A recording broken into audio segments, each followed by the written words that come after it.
Well, hello and greetings. Yes, I know that's redundant. Don't you love redundant greetings? My name is Von Fry, the scorned movie critic of YouTube, and today we are watching Star Wars: The Phantom Menace, Episode 1 in brackets. We're watching this on Disney Plus.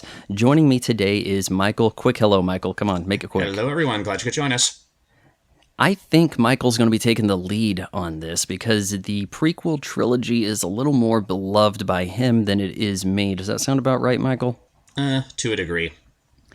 If you want to watch along with us on Disney Plus, queue up to 0:00. But first, check out my buddies over at calderalab.com. They make the good, the base layer, the deep. These are skin products for men. Make other YouTubers question your age with Caldera Lab. Use my promo code FRY15 at checkout and save 15% off the best skincare in the system. All right, we're queued up. We're ready to go. Hit play now. 2 hours and 16 minutes. Wow.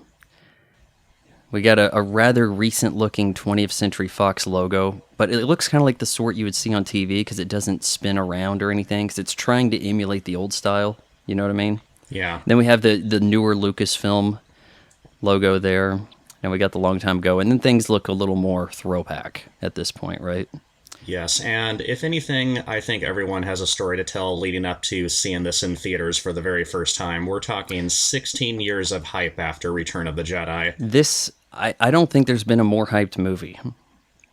The trailer for this, they would stop the morning news to show the trailer during morning news. That's the first time I saw it. Yeah. I didn't see it the opening day, May 19. I saw it the following Friday, May 21st. I had a class to attend. Just one class, but I got off early. I had the rest of the day off. I went to the local movie theater where I happened to be working at the time, and I went in and saw the movie, and I'll be honest, I enjoyed it. There were some gripes I had with it. I had to watch it multiple times to really follow the opening plot. Scroll right here. But the opening scroll, right here. A little problematic, isn't it? Because it's like, okay, they're throwing a lot of things at us at once. Turmoil has engulfed the Galactic Republic. The taxation of We're trade talking routes about trade routes. I is in dispute. Never really understood the process of routes in space. You know, and has all of that really led to turmoil engulfing the Galactic Republic? I think they're exaggerating that a bit. More on that later. You know, it's kind of like if your local government's making all the money on highway tolls, how are they going to tax inter-system space travel, right? Right. They have to toll you for the space, but there's nothing there. It's a void, right? It has some problems getting off the ground, but I actually think this is the best of the prequel trilogy. And to go further, I would say that this Episode 1 is the best outside of the original trilogy. Because obviously the new stuff's complete garbage, right? Yeah. The thing about this movie is it's probably not that necessary. Have you heard of the machete order? Yeah, I've heard of it. It's where you disregard entirely. Right, but then you introduce Episode 2 and 3 right after Empire Strikes Back, then conclude your watching of the films with Return of the Jedi, thus ending Skywalker story altogether between Anakin and Luke. And it seems like a fine concept, except you're watching the prequel trilogies while disregarding the best prequel trilogy movie. And so what if you try to meet the two Skywalkers when they're about the same age? It doesn't quite line up as well. But this movie has some issues. It's sort of like whose movie is this? You kind of think Qui-Gon's the lead. And I suppose he is. It seems like he seems to be a bigger factor behind all the action, right? Right. There's Obi-Wan, but he's kind of secondary to Qui-Gon. And there's Anakin, but he's not introduced until later. I am curious if Obi-Wan Kenobi's supposed to be younger than he seems. Is he supposed to be like 19? Is that supposed to be the concept here? In his 20s. He's a Padawan learner here, right? And then he's a Jedi Knight by the end. Well, it's the Jedi in their prime, hence how we see all these lightsaber duels. It's more faster, more energetic. When they were young. I think that the Matrix trilogy suffers from a similar dilemma as the Star Wars films, where the Matrix had a lot of good gun battles, and that was really where the hype and all the focus was in the effects and everything. Then come the sequel, they disregard guns, and it's just all kung fu and wire fights. And Star right here, Wars, don't drink the tea, it might be poisoned. yeah. Well, should have thought about that, right? The problem with Star Wars, the thing that got butts in the seats was the Star Wars. And then what we end up doing is going towards all lightsaber fighting all the time. When the lightsabers were not as much of a driving draw. Does that make sense? Yeah. 'Cause the newer films really disregard the star fighting aspect. It's the directing style, if nothing else. Lucas's direction is just so much more lighthearted. I will say this about the prequels, there's a brilliant use of colors involved. Visually, the films look amazing. Newer films, Rogue One, I'm looking at you. Where is the color? We Where's the just pretty blew visuals? up a girl on camera, kind of. We just follow these pretty characters dark for Star Wars. 2 hours or so, and then they die at the end. Okay. Could have poisoned them with the tea, but instead we're introducing gas that everybody can see. And why not just use your lightsabers to cut a hole in the wall and escape? Which, by the way, is what I would do. It seems like lightsabers could cut through anything, except the first time you see them not cut through something is this blast door that's about to shut, and then they kind of like have to work at it a bit, kind of like knead it around, turn it into goo. These droids are so useless. I kind of think that their futility makes for a compelling reason to switch to stormtroopers. However, from most of what we've seen in the movies, the stormtroopers are about as useless as well. Yeah, they're silly, but they know what they are. The stormtroopers in the first movie are fairly accurate. I mean, like Obi-Wan says, that blaster these patterns are a little too close. Maybe Imperial stormtroopers, right? And a minute ago was what's wrong with your face droid? How do you know they escaped the shaft? Well, probably they have monitors on the ship, that's why. No, I think that's some kind of VR headset. They've got the new Oculus Rift. It's going to be near impossible for me to rewatch these movies again without thinking of Mr. Plinkett's reviews, or, I don't know, rewatch them again and just pretend I'm watching the movies for the very first time. I fully believe that the Red Letter Media's Plinkett reviews drove the animosity towards this. I don't think people were that concerned about it. And then it even got to the point where the hype around Plinkett's review of Episode 3 was getting plugs from Roger Ebert. He was mentioning it in his blog.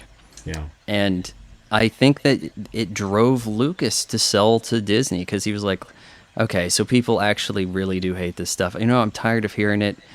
I could turn this over to Disney for, $4 billion. If they want to overpay, that's their problem. And let it be, But in some way, if you want Star Wars to keep living without you, you kind of have to give it up to somebody that can handle it. And who better than somebody that controls all media, I guess. Well, here's the thing. The prequel trilogy took years to really develop all the animosity.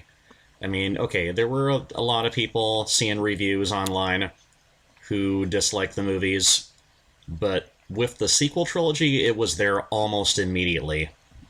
Queen Amidala. A few Amidala, minutes ago, we saw the when Jedis she's in running this away garb, really fast. Okay, when we have Queen here, is that Natalie Portman or is that Keira Knightley? It looks like Natalie, but the thing is, when you see the trailer, it sounds like Natalie Portman. It sounds like it's her talking. Your trade boycott has ended, but here... I think that's Natalie Portman. She sounds like a she-male, as Jeremy Johns pointed out. The Federation has gone too far this time. That can't be her doing that voice. It's got to be someone else dubbing over her, unless she's doing some imitation. Natalie Portman's Queen voice is very deep and commanding. But I was wondering if when we saw her dressed up if more frequently than not that was Keira Knightley, because sometimes you will have Padme in the background. Mm-hmm. But I mean, that would be really bold because Keira Knightley's a straight nobody in 1999. Could be her very first role, as far as I know. One of her first, but remember, she was also in Leon the Professional 5 years No, she was before not. this. That's Natalie Portman. Keira Knightley's a nobody in '99. Yeah, Natalie I'm talking Portman's about already Natalie a Portman. somebody. Yeah, Natalie No, Portman was in Natalie Leon. Portman was she blew up in Leon. That might be her Yeah. first role. Then she's got a big role in Mars Attacks. You know, she's doing stuff. People knew But, who she was. but Keira Knightley, I only think of her from Pirates of the Caribbean next to this. And this was after the Phantom Menace.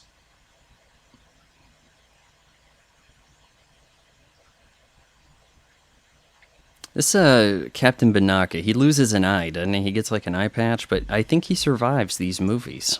Actually, that was a different character, Captain Tytho. Played by the same guy? Nope, it was a different guy. Different Oh, actor. Vaughn. You're trying to say all the black guys look alike. Yeah. I'll tell you this. I can't be the only one who used to confuse Lawrence Fishburne with Samuel L. Jackson.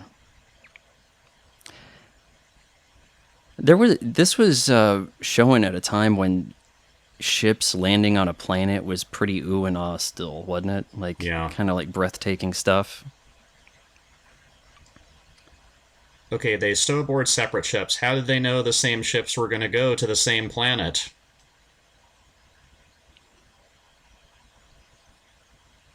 Should have split up, huh?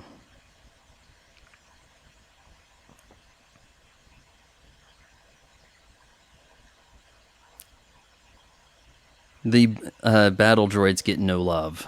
You know, nobody likes them. And we're almost at that moment.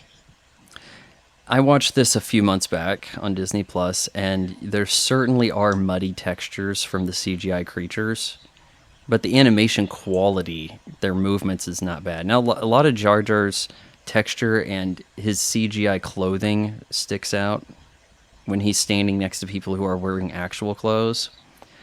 But this movie has some advantages. It's shot on film. There is a ton of miniature use that people think is CGI. And it ends up making effects that last through time. Like, they look better years later. The films following this have more computer use in them, and it looks like people walking around in a green screen room.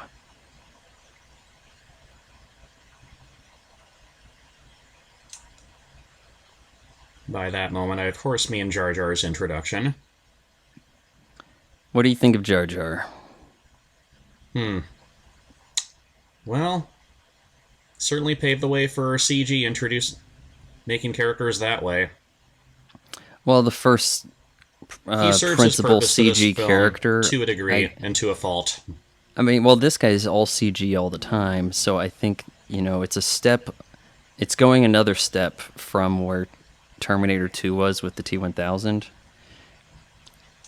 But they also made him a bit annoying and unlikable. He also ushers in toilet humor that Star Wars did not have prior. And did not Like, need.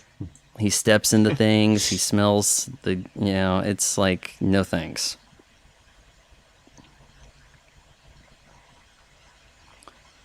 He's such a clumsy buffoon, they don't need to keep him around. They try to come up with reasons to keep him in the movie. Like, he can lead them here, and then they can be done with him, right? Right. And I can remember seeing publicity stills with Ahmad Best wearing the suit. He's basically towering above the cast when he's got that on. Because he has, like, the artificial head on. And I wonder why they couldn't have used more of the clothing he was wearing in there, because they replaced the clothing as well. Makes you think, how far did they have to swim when you see all... I mean, like, look, they go into, like, we're starting at the shallow end of a pool, and now it's the ending of Splash. And they've got these pen breathing things, like what James Bond had in Thunderball. Yeah, which I still don't think we have anything like that in That needs to be the next iPhone right there. Your iPhone is a breathing apparatus. We have so far seen too many things too fast to take it in and appreciate. Like, look at how quickly we're introduced to this underwater haven, and we learn hardly anything about it, and then we leave. We just landed on this planet. We're already going underneath. There's a lot to process. It's an underwater bubble city. Looks almost like Metropolis.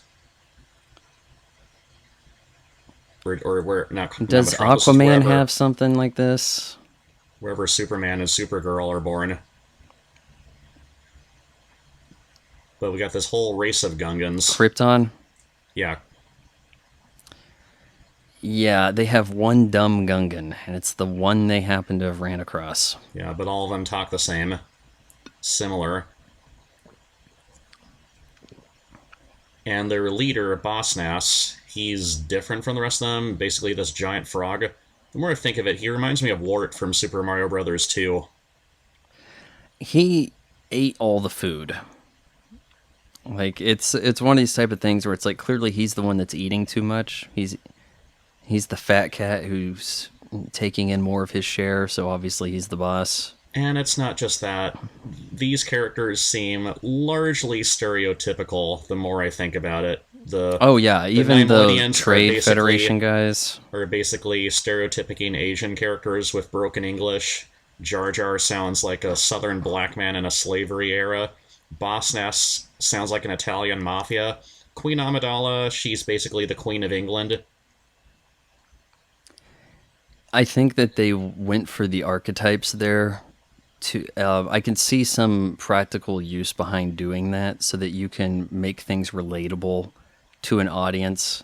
Like, hey, if this is like that, then we can focus more on the action or the story we're trying to tell instead of have to explain the characters. So I can see some justification for that. And we're here to warn you that what happens on the surface might affect you guys if they even know that you guys are down here or care.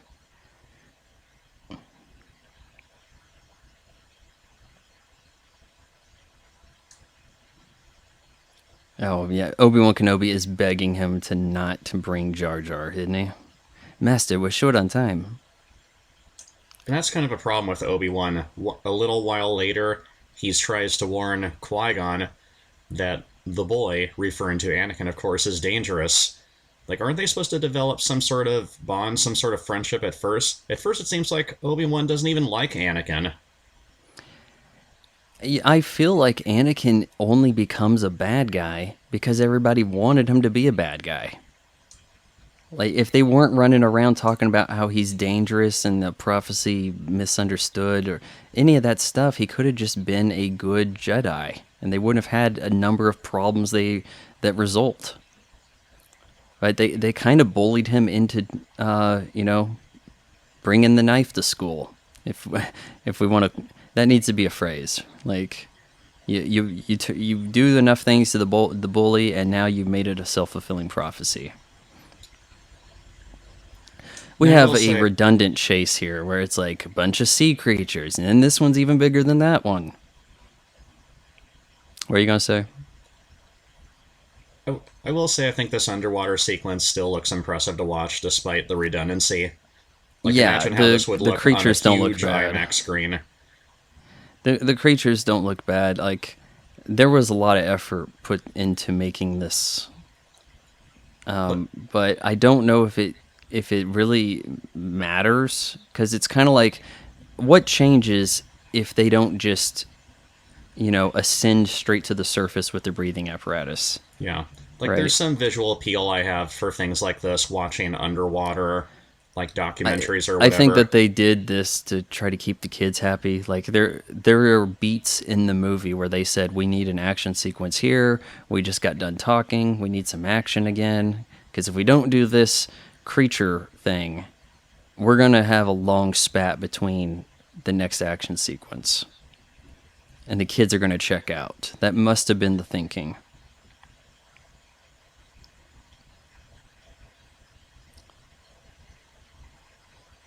Few movies get away with the dissolves, the wipes and things. That, well, I guess they're wipes that Star Wars has.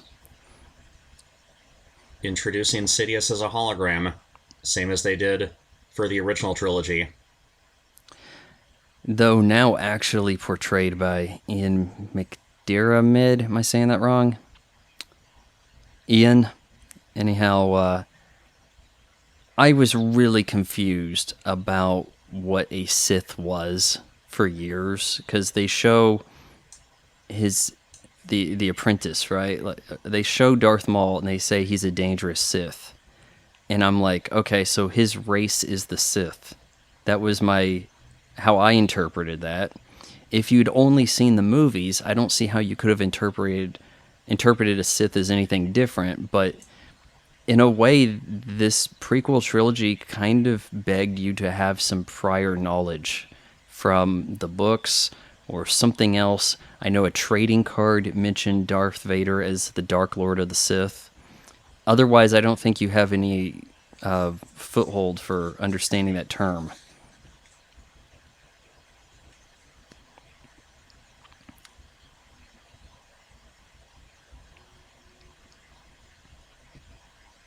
There was one reviewer who pointed out for this sequence, why are the Jedi not scared or concerned at all? You got all these monsters after them. Well, they're remaining calm when you're piloting a ship during this thing. Maybe that's at the best what you should do.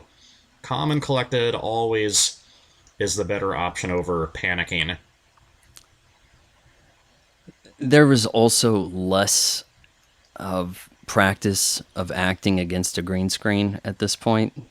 Only the biggest movies were doing it, and you didn't have the same actors in every movie. So I think Liam Neeson's kind of just like, oh, I guess I'm just sitting here, and okay, go that way, all right.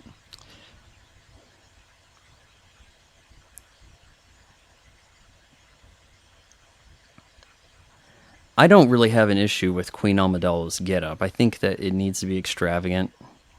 And I've heard talk that she seems to have costume changes motivated by getting girls, appealing to the young girls in the crowd because they want to see the dress up. And that's a pretty shrewd marketing tactic. With Lucas, all the money for him is in the merchandising, right? Right. So you got to come up with a bunch of different things. Yeah, you got to come up with a lot of things to collect. Right here where Qui-Gon's looking around, there was a deleted sequence where they're just about to go over a waterfall.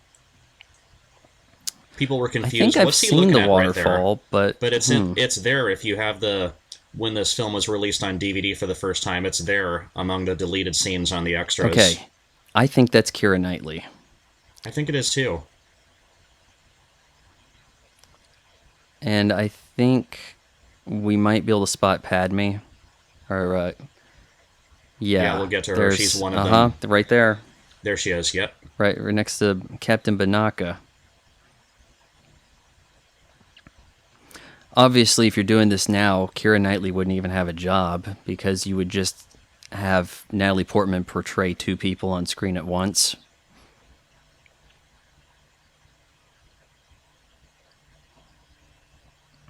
Yeah, there is a lot going on here. Very early in the film, you have to... I had to watch this multiple times to really follow the plot more and more. I think when it was first on VHS in 2000, that's when I started to... Okay, now it's starting to make more sense. Even bungles dropping down to try to help with the battle. I don't even think he's equipped with a weapon. But by the following year, 2001, when it was on DVD, when so much was on DVD, when DVD basically took over VHS altogether, that's when we really got treated as to all the extra footage they could cram in, all the extras they could do. I did not see this in theaters. I think the first time I viewed it, it was on television. I think it might have been on Fox, for that matter. But I recall seeing... 99 was a year when I really went to the movies a lot, it seemed. I was working on a farm in the summer and would go to a water park and then after that go to the movies. And I had a pretty full day. But I recall there was an ad. Everybody was talking up Star Wars so much. Austin Powers, the spy who shagged me, said, if you see one movie this summer, see Star Wars. If you see two movies this summer, see Austin Powers. And I was like, oh yeah, well, what if I just see Austin Powers and not Star Wars? That'll teach him a lesson. But That was yeah, another Keira thing. Knightley actually has some lines here. Yeah, the Phantom Menace had a lot of box office competition going against it.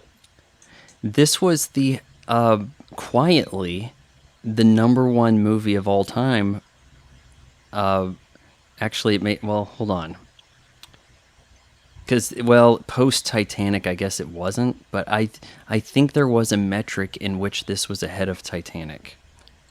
I could be wrong. Maybe it was domestic. Maybe it was overall something. I think this was ahead in some way. I know Jurassic Park had the title before Titanic, but it was really weird because when okay, it used to be there was marketing and talking about how expensive a movie was. Like, it's a $200 million movie. Like, you got to go see that for that reason. And then they would talk about how much money was made domestically more than worldwide. Now they don't even mention domestic. They'll say number one at the box office for the domestic weekend, but then when it comes to the money made, it's worldwide.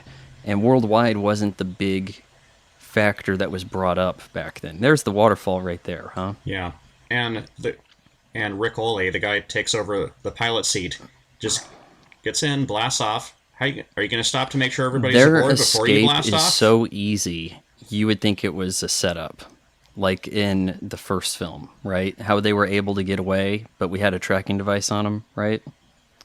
That there would be a mole in the ship here, maybe Captain Banaka, somebody, I'm saying, right? Right. I really like their ship. I think at first I was a bit miffed because I was like, wait, this takes place before the New Hope and Jedi. They didn't have ships that look like this. This looks more advanced. It is the Queen's personal ship. It's from this place. It needs to look a little different. I can kind of see that. I don't really like what happens with R2-D2 here. He just happens to not be the one that's shot, and then for that reason, that makes him RTD. I mean, because it could have been any of these droids, right? But he's the one that just so happened to not get hit with the blaster in Yeah. space. Seems out of convenience, but not a bad way to introduce the character. It doesn't sound strong, but that's kind of the way heroes are made. Like, the guy that got the Medal of Honor and lived is the one who just didn't die. I mean, it's not like he had a plan to avoid bullets. Well, that's the thing about these astromech droids. They don't fear anything. That's why they go outside the ship to do the repairs. They're not worried about getting blasted to smithereens. They just do whatever they're programmed to do. There is some tech inside of this ship that's a little too advanced. Possibly. I mean, we got all the screens looking not so 70s, right?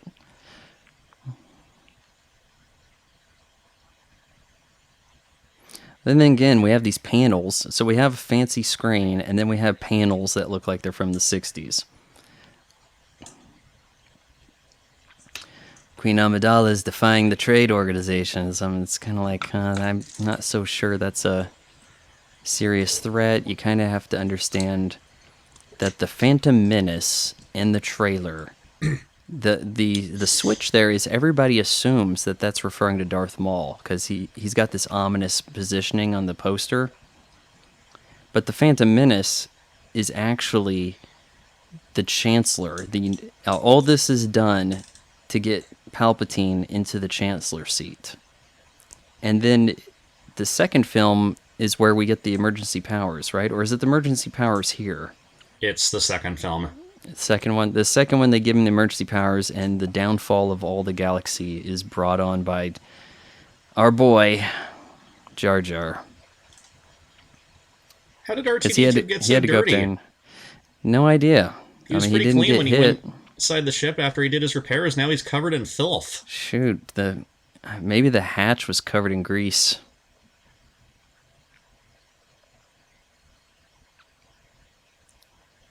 This is my favorite part of the day, where I order around the Queen.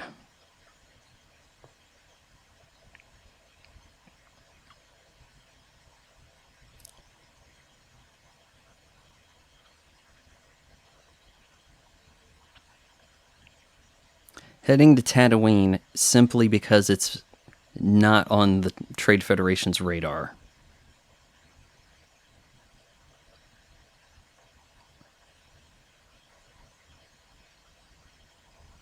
Oh, jeez. The subtitles are pretty horrendous with Jar Jar, aren't they? Mm-hmm. A whole lot of gibberish. Misa speak a gibberish for you. Children like ye. Halloween's coming up as of this recording. Halloween's Misa tomorrow. Day starting pity okie day with a brisky morning. Bim boom, grabbing them, very scared. You will never see a kid dress up as Jar Jar for Halloween. However, since this movie, I always see a Darth Maul kid on my street. Yeah. Every year. There's somebody, Darth Maul, they mishandled so much of this because I don't think they had... it should have dawned on them that Darth Maul's cool. Okay, I want to point out right there's here. There's a mystique about him. Right here when the ship lands, the music goes... Da, da, da, da, da, da, da. Ooh, sounds like Kylo Ren's theme. I'll have to look for that. What I'm going to say about anyhow, as you were Darth saying, Maul is dressing up as Darth Maul. Yeah. Darth Maul's cool. They should have kept him around for more than one movie. It should have been apparent. Definitely. I believe that the way to fix this prequel trilogy, opportune word here, replace Count Dooku with Darth Maul. Everything Count Dooku does could have been Darth Maul instead, and I think we would have had a much better received story, because Count Dooku just kind of shows up out of nowhere as why is there an 80-year-old guy involved? Like, this guy doesn't seem very threatening. He doesn't seem imposing. He's having a difficult time fighting Yoda, and it's like, oh, give me a break. With all due respect to the late great Christopher Lee, he had no business being in that role. I can see him being in Lord of the Rings, but this should have been a more physical role. They had to replace his head digitally on a stunt double and things. That's the telltale sign of we shouldn't have got this guy for our movie. We're about to step in the dookie here. Oh, here it comes. Did we have to have this, of all things, in a Star Wars movie?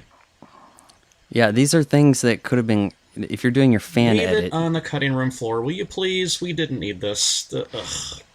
They do a decent job giving him shadows, but he still looks like he's floating over the surface by like a centimeter. And look at Natalie when she's walking around. When she first was approaching them from the ship, she was limping a bit. Apparently what happened was, I guess Natalie slept funny the night before they were shooting this scene, but her leg was really hurting. That's what I heard. But she was limping when she started walking towards them. And here we go for another stereotype. You want to point this one out? Watto? He's kind of the Jewish guy. Yeah, Middle Eastern. He's the Jewish pawnbroker type. Money hungry. It is strange to think that, I guess, the Jedi mind trick doesn't work on him, but, everybody's got a different biology, right? So I can kind of see how not every creature in the galaxy is going to be manipulated. What do you think of poor Jake Lloyd? Let's hear it. He did fine with the material he had to work with. It's just unfortunate that he had so much bullying among people to endure for years and years and years. I would say this. I don't think he does a good job with the material. However, the material can take some of the blame as well. But the material and the direction are not good. I think that George Lucas does a better job producing and putting the vision together than the actual putting the scenes together. So when he hands these off to Irvin Kershner in Empire Strikes Back, you end up with a better movie that way. I think that somebody could have directed Jake Lloyd better here to get more sincere performance out of him. Natalie Portman does really good, and her material's not great either. It also is alarming that these two have like a romantic thing going when he looks considerably younger than her, and he is. By 5 years at least. 8 years in real life. I mean, she looks like she could be in college, and he looks like, elementary school. So then when you have the same actress and a completely different actor, 6 foot, teen heartthrob type. It just doesn't even seem like the same guy, like the same character. Nothing computes. But so much of Jake Lloyd's acting here, he's calm and sweet talking at times. Then at other times, why is he so angry all of a sudden? Like when he's, I'm a person and my name is Anakin. Like, excuse me, you're going to say something wrong here? Yeah, but he also doesn't say it with conviction. It's weird. It's like he has a very sensitive microphone and he has to talk at a certain register but try to get the words out. It's really bizarre. Then we end up with weird bartering over here, don't we? Where it's like, hey, the boy has some talents, but if we win this race, I get to keep the boy, but not his mom. But they're slaves. But what do they do? We'll get to that. One of those ships among the junkyard, I think, was the one from 2001, A Space Odyssey. Oh, which ship? I'm not sure which one, but it's in there. That's what I heard. Probably have to be the thing that goes Anakin across the moon, movie, right? Because they had a little ship that was on the moon. Another thing about Anakin in this movie, that he's a little kid. I don't think Lucas set the timeline back far enough if you're going to introduce Anakin as a little boy. As I pointed out during Return of the Jedi, I always thought of Anakin as an older, more mature person. I thought he'd be like in his 40s by the time he became Darth Vader. Because when Luke takes off the mask, he's an old man in his 70s. We're seeing a decrepit old man. Yeah. So maybe things don't add up. Introduce Anakin as a teenager instead of a little boy. He should be the age, or darn close to the equivalent. If he's that old when he takes the mask off, he should be as old as Obi-Wan. Unless we're saying Obi-Wan is, like essentially a 90-year-old fighting, I guess. I don't know. Things don't add up. Because it's kind of like how old is Luke Skywalker supposed to be? Like 18, maybe? He's supposed to be, I guess. So that gives you a time frame for how much time had to have taken place between these movies. So things don't really compute. Oh, Jar Jar doing the things. Getting in trouble. Maybe someone to supervise him at all times. He's going to get in trouble. He's going to... And right here, where he has this run-in with Sebulba. We did see a Doug added to the Return of the Jedi special edition, right? Is it supposed to be Sebulba or not? I'm not sure. Yeah, but they added that in for the Blu-ray release. Yeah, it wasn't even there in the 2004 DVD version. I know. It wasn't. It certainly wasn't there in '97. It's kind of like, what do you call that anymore, right? You can't just call it the special edition. You have to call it like some of these you have to call the Disney Plus edition, because there are things that are added that are not in the Blu-ray. For example, the Hun Shot First thing is different on Disney Plus than it is on Blu-ray. They added a reaction shot from Greedo, and then Han fires, or rather they both fire. And it's weird because he's like, what does he say? I bet you would. And then he fires, right? Yeah. He says, I bet you would. And then doesn't fire. That the way Harrison Ford says that line is with the intent that it's cut off because he's firing a blaster. So now it cuts himself off for nothing, then fires. It's bizarre. It's not just that. It's... Yeah. You don't wait for someone to shoot first, then you fire at them in self-defense. He had a gun on him. An attorney would say it's self-defense. He already had a gun on him, right? Oh, sorry, blaster. But you get the idea, right?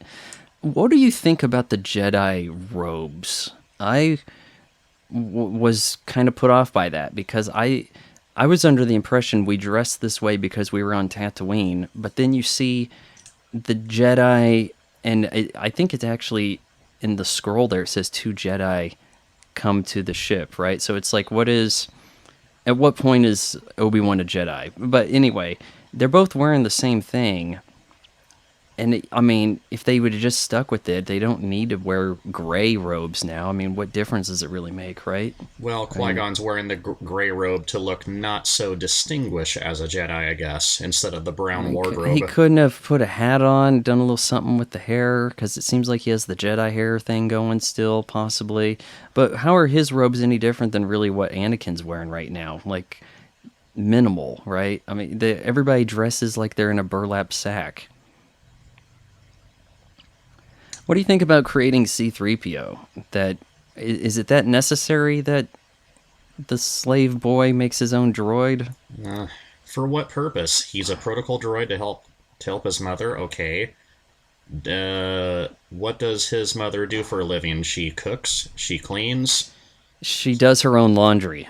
So the protocol droid is to help her with all of that. Okay. As a slave owner goes, they've got it pretty good. I mean, they have their own house, and it's not much worse than anybody else's. If you have a moisture farm over here, you're not doing much better. It's fan service. It's I think they need to get the slave thing out of here somehow. Like, if you were to script doctor this, you'd have to be like, look, for these slaves to be living this well, we can't be calling them slaves. That it makes it disingenuous, and it kind of belittles the African American crowd to say, oh, look, the slaves over here have it so good. It seems like it would be a really off-color thing to have in the movie, and yet they get away with it, and it didn't cause any controversy. Straight get you canceled now, wouldn't it? Yeah. And look at Qui-Gon's communicator. It looks like a Philly shave razor. It sure does. By the way, those razors are the worst. You want to get rotary heads, not the back and forth foil. Those get way too hot. And right there, do you see it looks like Jar Jar was helping his mother in the kitchen? Yeah, I mean, you're a slave and you can have company. Like, what are the visiting hours? Too many questions. And his mother's okay with Anakin just bringing home a bunch of strangers? When they got... Oh, boy. Why am I not remembering his name? Darth Maul. What's the guy's name? He was Toad in X-Men. Yeah, Ray Park. Yeah. Ray Park.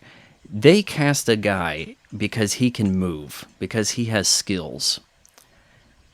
I think they did a really good job getting him, because they essentially made the stunt performer the actor, the character. It's not his voice. The voice is Peter, hard to pronounce last name. He was the Tick on Amazon Prime. So he doesn't do the voice, but he's kind of saying line. It's not the first time a Star Wars film had a villain who wasn't actually speaking the lines, right? Yeah, like David Prowse, Ray Park had a it's Scottish a little accent, fitting so it wouldn't to have have, been intimidating enough. It's a little fitting to have the villain in your Star Wars movie having a voice replaced, right? Right. I mean, because it's a tradition at this point. But I mean, they got a guy who could quite the athlete when it comes to the stunt performing, and they disregard him. Like, they get very little mileage out of him. Then retcon him surviving this, which I have about as much trouble with as him dying in this movie, is retconning him and then not including him in the next two movies. Seems like even more of a disservice, doesn't it? Yeah.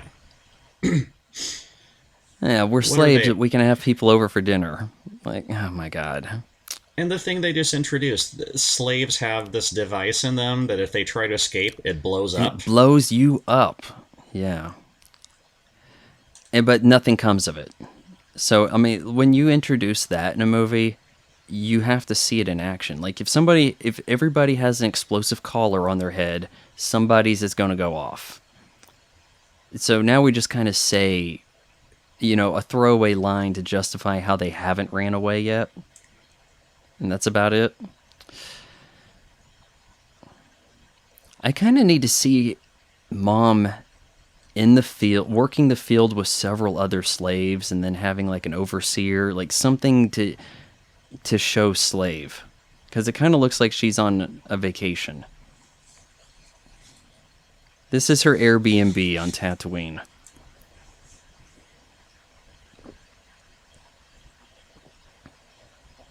So much of Jar Jar in these scenes, he's just there for comic relief. They're trying to have a serious discussion, and he's using his tongue to grab those apples. Not good, right? Yeah. He's there, like, why am I still at the table? You know, like, hey, the adults are talking. The adults and this kid are talking. Maybe you can, you and Jake go run off to this corner. I need to go talk to Mom alone for a sec. Stupid fan theory here that Qui-Gon and Mom have a thing, and this is actually his boy. Have you heard people say that crap? Couple times. I would rather his existence be less explained, but I also feel like the prophecy stuff is nonsense. The only film franchise that has a prophecy that works is the Terminator, and that's because by going back in time to ensure that John Connor leads the resistance, he learns everything before it happens so that he can be the leader. So they're able to create the prophecy. Here, they just like, there's ancient text. We just bring it up. This kid is got the Jesus birth, I guess, analogy. You know, try to give something the audience can relate to. I don't think. But at the same time, well, go ahead. I don't think this betting is too contrived. It kind of makes sense, but here's the thing. If you're going to sponsor someone in a racing event or any kind of sporting event, you might want to ask them some questions beforehand. Are you a good racer? How many races have you won? He Qui-Gon, seems to I think get that Qui-Gon he's the only seems human so who can certain do Anakin it. is the only one capable of doing it. He can But he's see placing all events his before eggs in they the basket happen. that Anakin's going to win. The only way he can pilot this is because he can use the Jedi power to perceive what's going to happen beforehand, which is not something that necessarily ever happens again in the movies. I suppose that you could just say that's the traits of a good pilot. That he hasn't died yet doing this is the astonishing part. You know, because he's always lost, right? So it seems like most people that lose this just kind of explode. If we lose, you get the ship, which is pretty expensive. I get to keep the boy. Well, Qui-Gon, I guess, had other alternatives. Because a little while ago, he said something about, we'll try one of the smaller dealers. Okay, well, that implies there are other dealers in town. Try one of those other dealers. But Watto did Kinda mention happens his way specifically into- no one else has the parts he needs.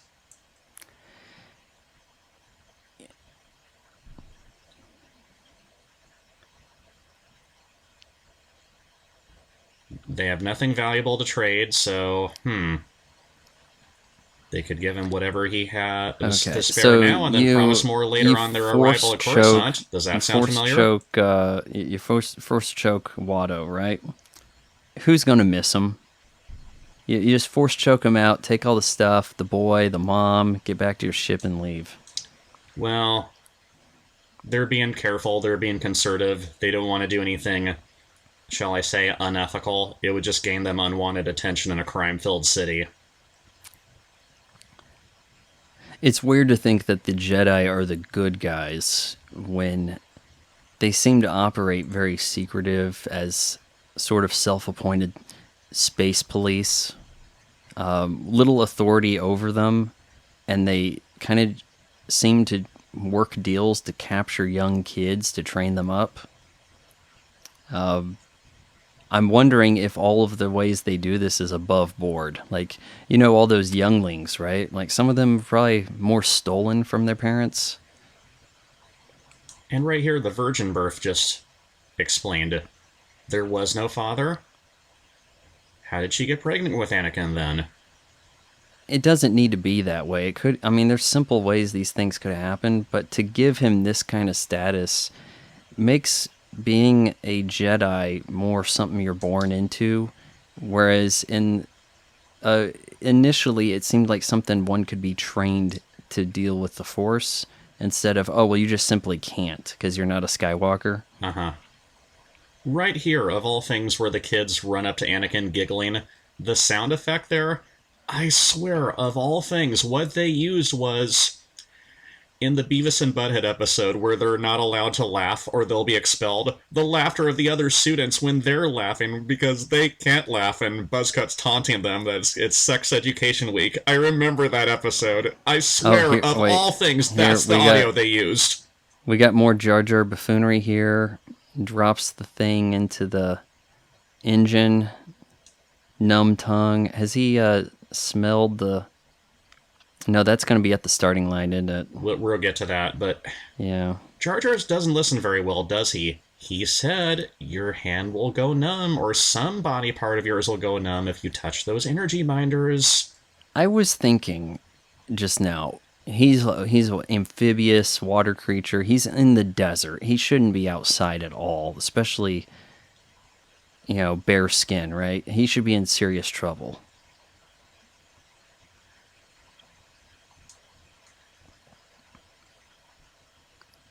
He's very odd indeed. Yeah. Oh, you Jar think Jar 3PO? being such a buffoon and useless makes C-3PO look, genius by contrast. Because C-3PO is a bit of the bumbling, a little bumbling, had that kind of aspect going about him, right? I mean, he's a comic relief character. R2-D2 does a lot of practical enhancements to get them out of trouble, but C-3PO rarely does.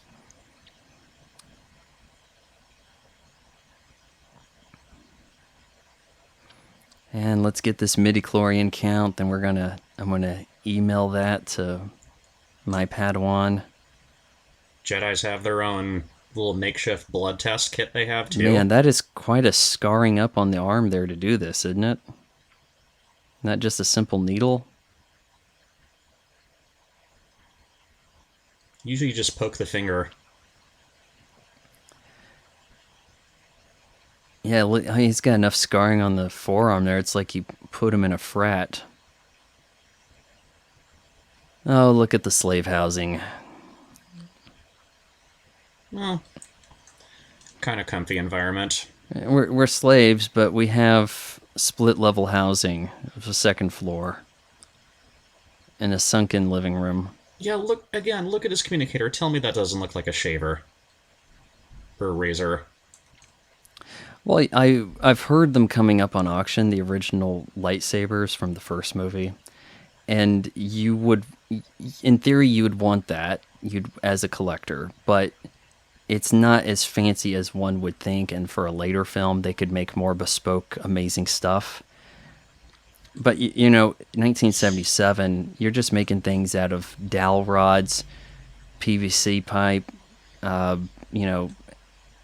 lacquering things together, and it's not going to be that impressive. You might be better off just having a razor head and then saying that's a communication device, right? I mean, just snapping something off some razors rather than trying to, mock up something that's not going to be on screen that much. Because most things you see in a film that look like metal are actually plastic, painted up to look metallic. Like, I only in recent years discovered that the Terminator skeletons are not metal, that they're plastic, which it should have been apparent, but they look so metallic, right? So one wouldn't have thought they weren't metal. Here we go, the big day. I would Everyone's bet you preparing almost for the everything. race. I'd bet you almost anything metal in this movie is actually plastic as well. Yeah. Or CGI, of course.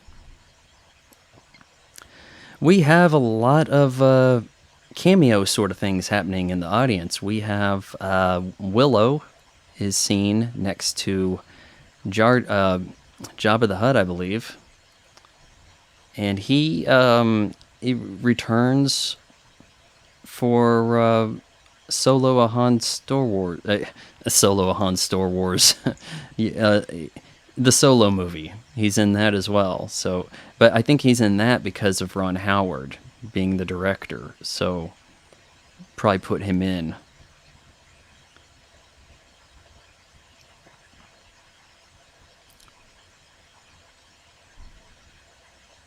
I guess I don't understand how it's their pod to begin with. right? Because how would a slave own the pod to even make it Qui-Gon's? Does that make any sense? Uh, yes and no, but I think Watto has his doubts that the pod belongs to Qui-Gon. And now we're We can't altering this call it a bet even dice, more. can we? We have to call it a chance cube.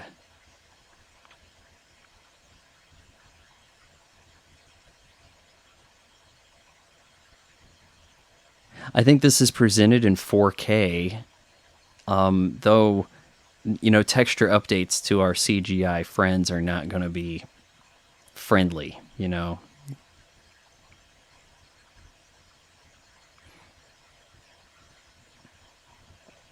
You can see how a lot of this scene was shot with green screen behind Anakin, and especially when they got off of as they started to come down from those beasts they're riding. You could see how they were composited into the shot more for things. I guess they would use the green screen there because they were going to be accosted by Watto, so they had a CGI creature there. Like we have to have the effects up. Isn't that one of these kids named Kidster? Yeah, like the Indian kid next to Anakin. Yeah, like, does he become teenster and adultster? I don't know. We never see the character again after this.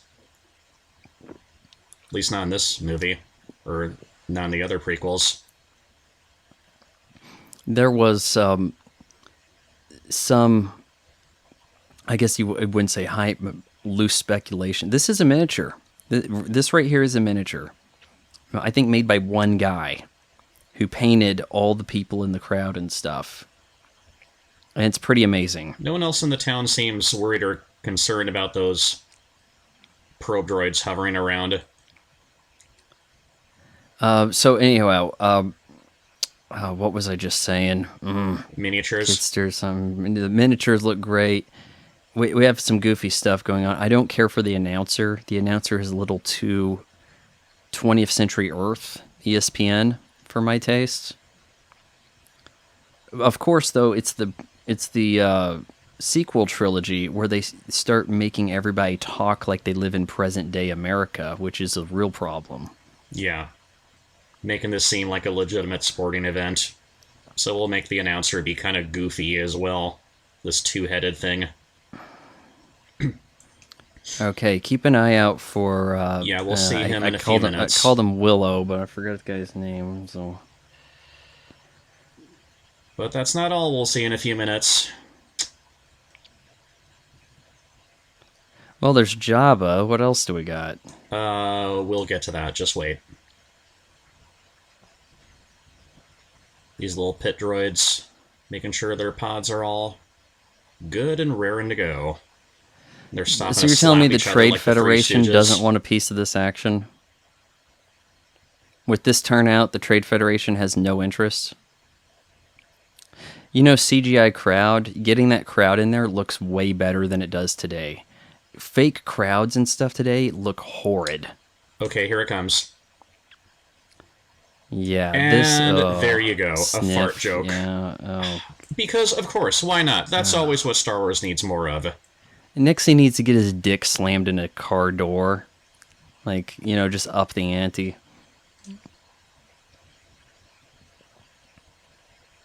Did we really need that in this movie? No, we most certainly did not. It's easily something that can be fan edited out with, it doesn't take an expert to do it either. And Sebulba's This a cheater. guy, Did you see that? He's twirling the mustache. He's doing, he's got his archetype thing going too, But I see a little bit of like a Japanese thing in him, or a Chinese possibly. If he's got like the Fu Manchu mustache is that he's twirling is kind of what he's working there.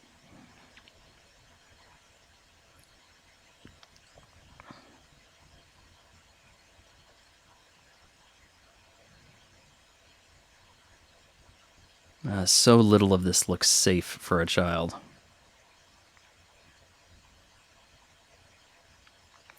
Here's Jabba. Here's Jabba the Hutt, and I guess his wife, maybe? And Bib Fortuna. Is that the actor that played him in Return of the Jedi? It's a different guy. It's Matthew Wood instead of Michael Carter.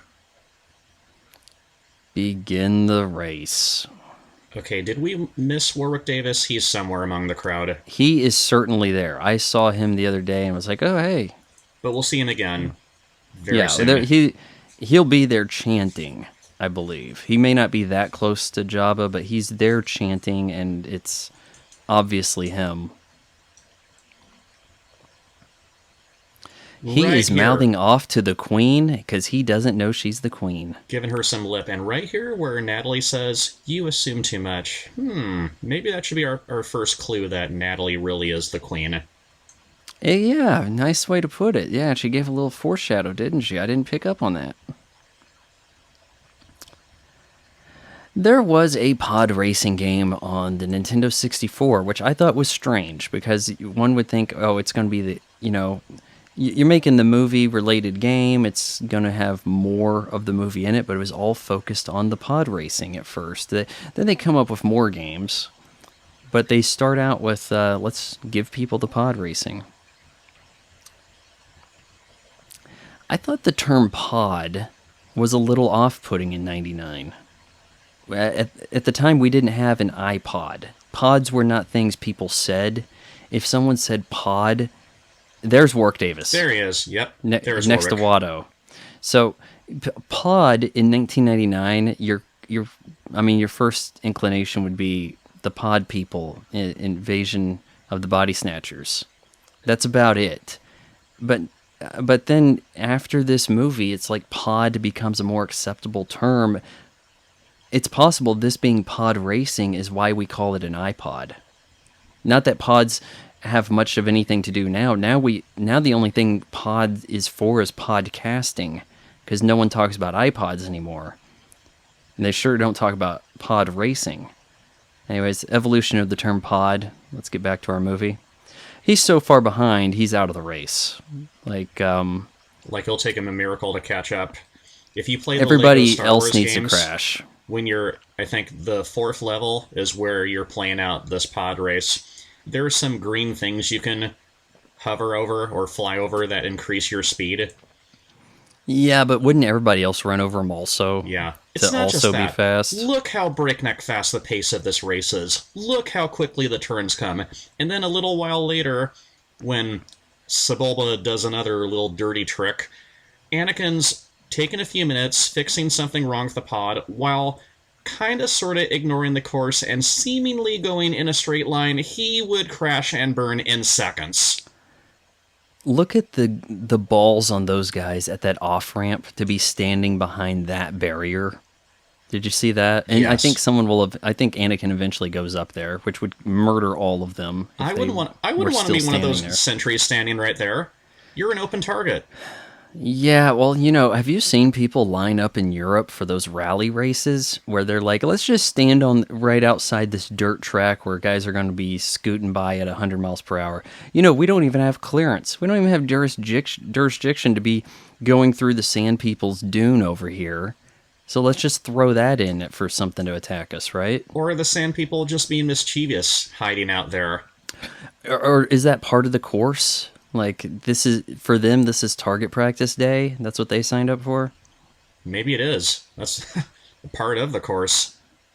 The power coupling. Oh no. That would kill people in the stands, wouldn't it?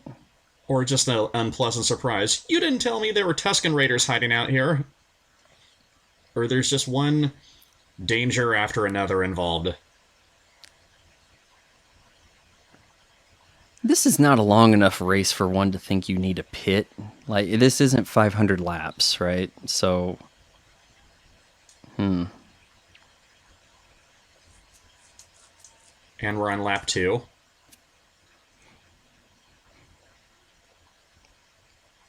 I think that could be Warwick Davis right there in that costume.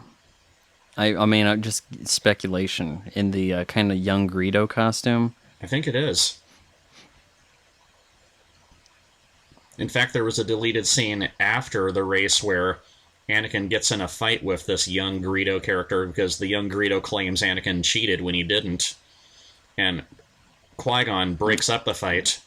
Why would he be concerned about cheating? It should be one of his buddies. Hence why they probably left it out. Yeah. Or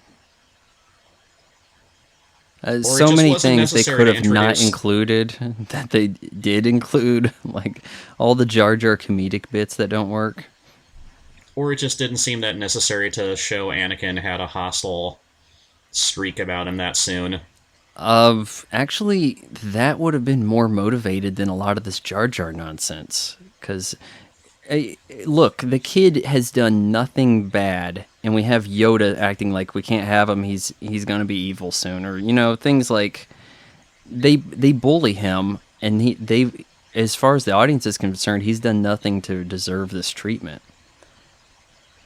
So he needs to be a bit of a hothead or something. We need to see some kind of rationale. We don't.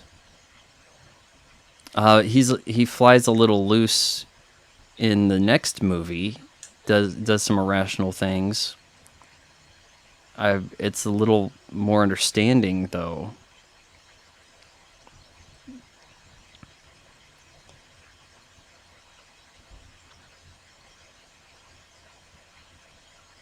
I would think that his situation here, he has got to crash any second. That you could even be still floating around with your power couplings all undone, all this. Yeah, this is a disaster. Here we go. He's going to hit that ramp now, isn't he? Yeah, it's coming. I don't know how you have room to pass anybody in the canyon here. By the way, this is miniature also. Look at that. Look how gorgeous the background is. When they were in the tunnels. Hey, I got one.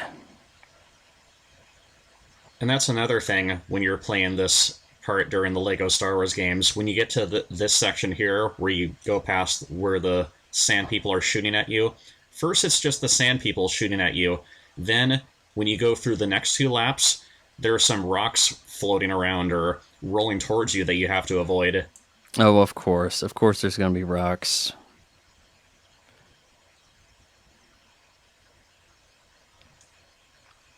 There's a lot more rocks falling into roadways than there is in reality. It's just one of those things.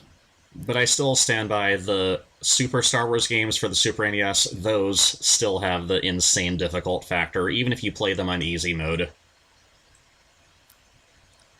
They made here they go. They're clearing the way. They did not get out of the way fast enough. But as soon as you see these things speeding your way, it's already too late. And I have to wonder, what are the flying capabilities of this? Because there's so much of this you would just rather fly over than go in the canyon, I guess. I don't know. Kind of looks like they're giving a thumbs down boo type thing there. I don't know. I can't really read the crowd. Are they bending the rules at all doing all of this? Sebulba's cheating left and right. Yeah.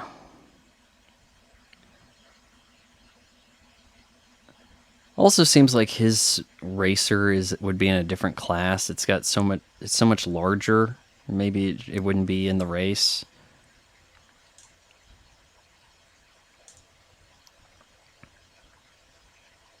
See, the way you win is you let everybody else crash. That's really the way to do it.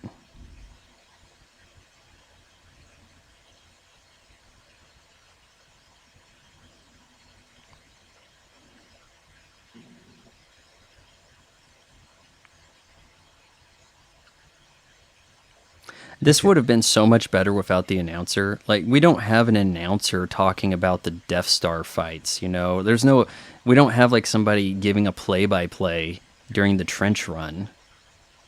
It seems really out of character for Star Wars, even if it's supposed to be a sporting event, doesn't it? Yeah. Here's what I was talking about. Transferring the power. Where Anakin fixes a problem with the pod when the gas cap comes loose or whatever that was. I guess it's fortunate for him he's in a section of the race where there's not much obstacles to avoid. But he's seemingly Yeah, going but in a straight then line while doing all of that. Because, again, as soon as he fixes it, he immediately has to juke arches and yeah. yeah. He found this small window of 5 seconds where he could tool around with that.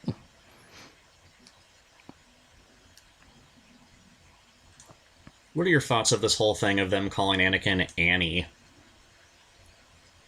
It makes sense to me, as he's a kid and kids have nicknames in a way.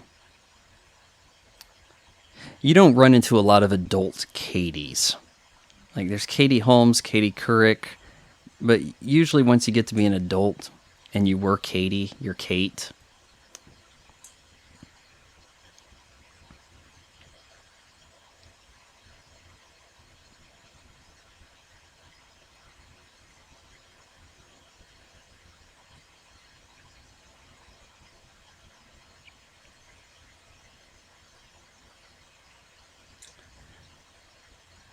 Doing that crash, I think a lot of this was actually okay. Him spinning out right there, that's miniature, but some of that had to be CGI. But they did a pretty good job with it. You know, this is top tier ILM. We got the best of the best team, but we don't win the Oscar for visual effects. That goes to The Matrix. So the first Star Wars movie that doesn't get a effects Oscar, and that had to be a pretty big blow to the psyche of George, I would think.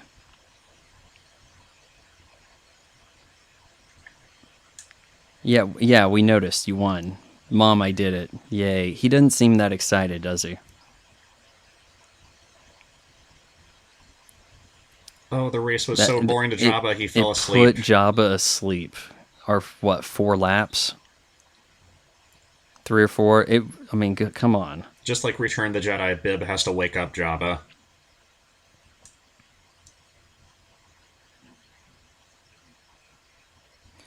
He brought hope to everybody. Okay, so what kid is going to try to do this next and not die immediately, right? Because remember, he's the only human who can do it.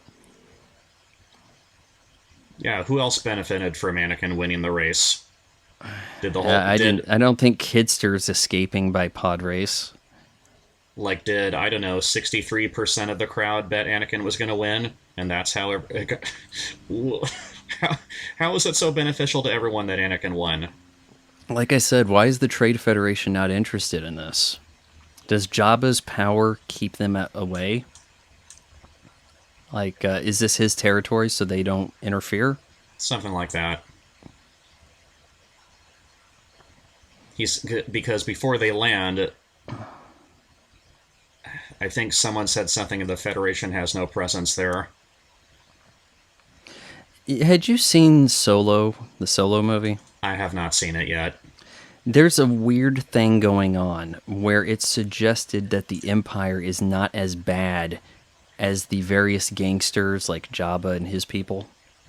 Because one signs up for the Empire, you get recruited into it. Like there's a kiosk for it, and at one point he runs away from the Empire, and it's like, the Empire's not going to chase us. But the guys we got to watch out for are the criminals, the gangsters, the smugglers.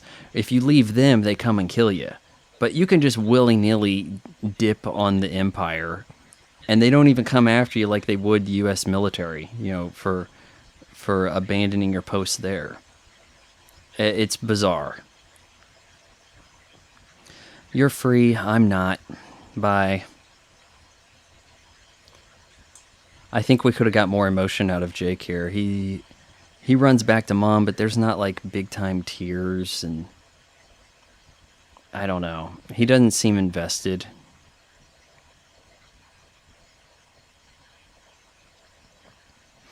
Also, we don't get a lot of character out of Qui-Gon. Like, how can you... He doesn't say anything funny. He doesn't have a personality or, real goals, necessarily. He's a bit of a cyborg for a lead in the movie. His characters are not particularly dynamic.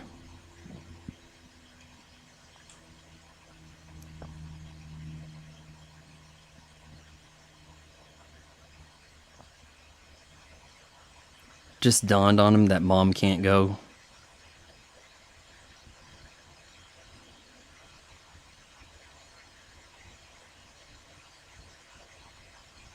I don't blame Jake Lloyd's acting so much.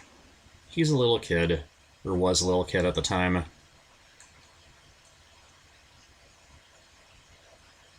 But he's kind of exaggerating a few lines like, I want to go, it's what I've always dreamed of doing.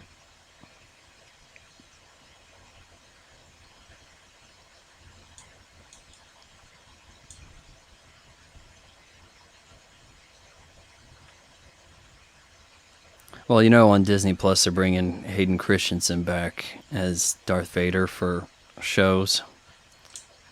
Seems to be the future of Star Wars right there. You know, series on Disney Plus rather than chance it at the box office for the time being.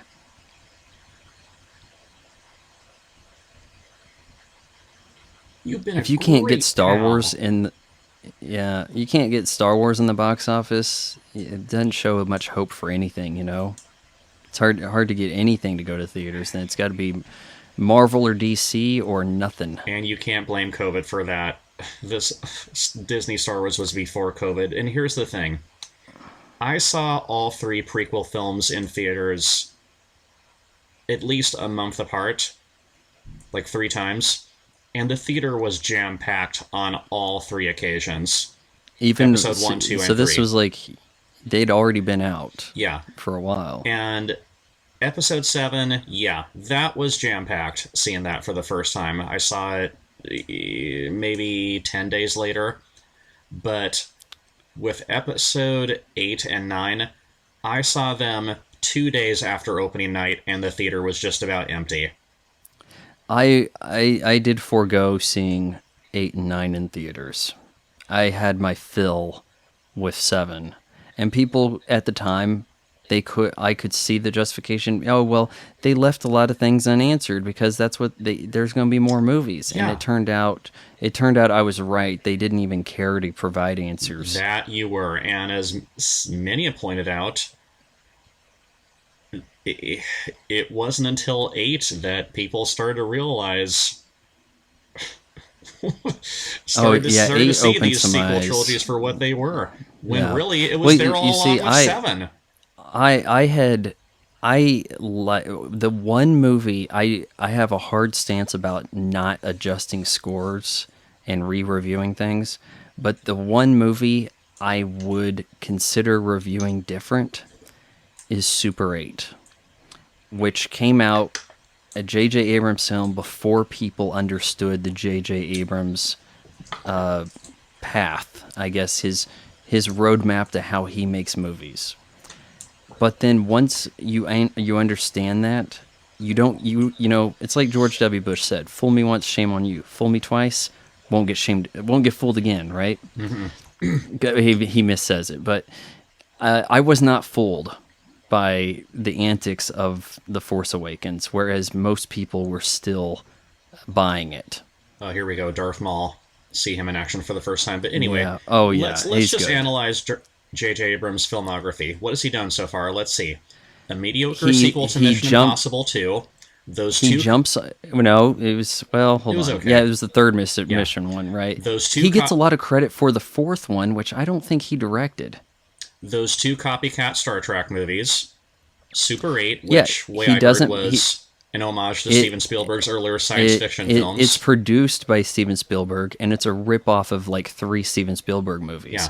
See, I knew, I learned my lesson with Super 8, and kind of seeing how he did Star Trek. I still like his Star Trek movie, but now the cat's out of the bag, and I know he's not going to provide answers. I know his shtick, the mystery box. I saw this before the public got wizened up to it.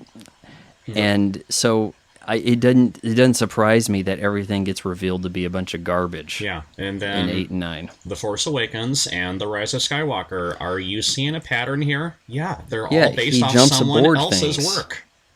Yeah. Well, of course, Star Wars wouldn't have been released in theaters if it was made today because it wasn't already a hit. It wasn't a hit book to be turned into a hit movie. and that's the logic now, is you have to bring the audience. It's a shame that things can't be good and make money. They have to have a religion built around them. This thing has such a fan base, it may as well be its own cult. That's how we'll get money for putting in theaters. As a side note, I want to say I love this Naboo Palace setting. Oh yeah, it looks good. It looks What like about his throne here? Is this to suggest that Amidala had a throne and that he's sitting in it and it walks around? Kinda. It looks like the ballroom set from the 1994 Frankenstein film, the one directed by Kenneth Branagh where Robert De Niro played the monster. It might be the same set, even. In fact, Celia Imrie plays a Bravo 1 pilot.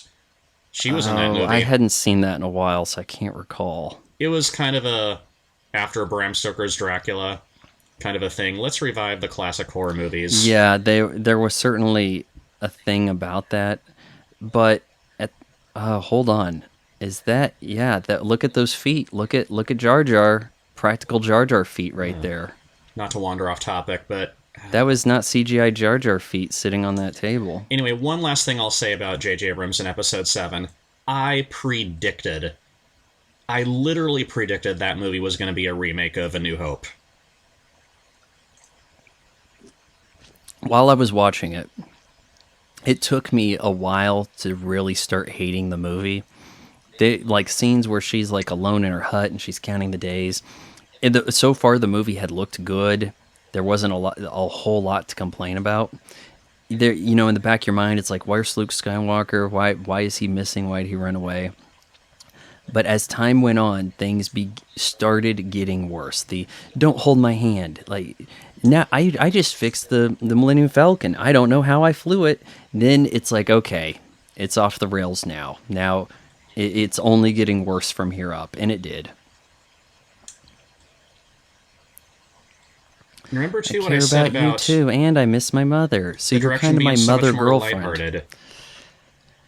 Like scenes like this right here. We're getting some affectionate dialogue between characters. Well, I think Padme needs to kill him. She found out his secret, right? It's the only solution. Okay, here we go. Landing on Coruscant, and like the special edition Return of the Jedi, we see how strikingly beautiful Coruscant is. Look at this; it looks like New York City. It's New York City, the planet, in a way, but it's like 1 trillion population or more. I think I've heard way more than that.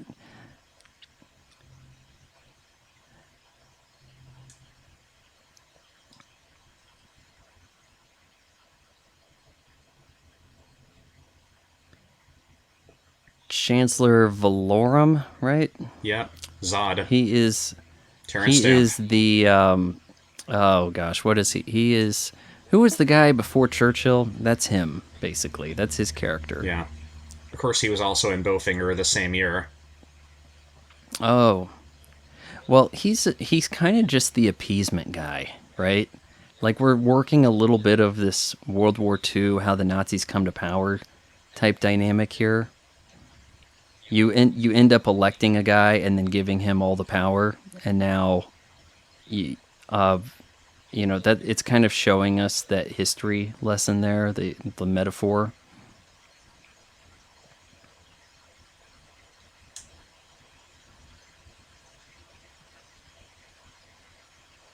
This air taxi sequence was not in the theatrical cut.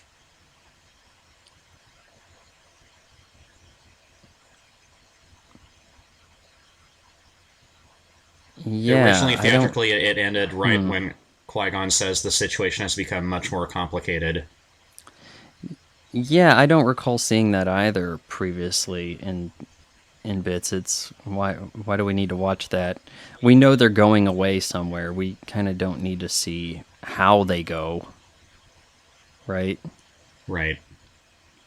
A little Blade Runner there with the, I guess we need flying cars going around our impressive buildings for everybody to see. More pretty visuals. These are sets they built. Later on in 2 and 3, when they go to rooms like this, they're CGI.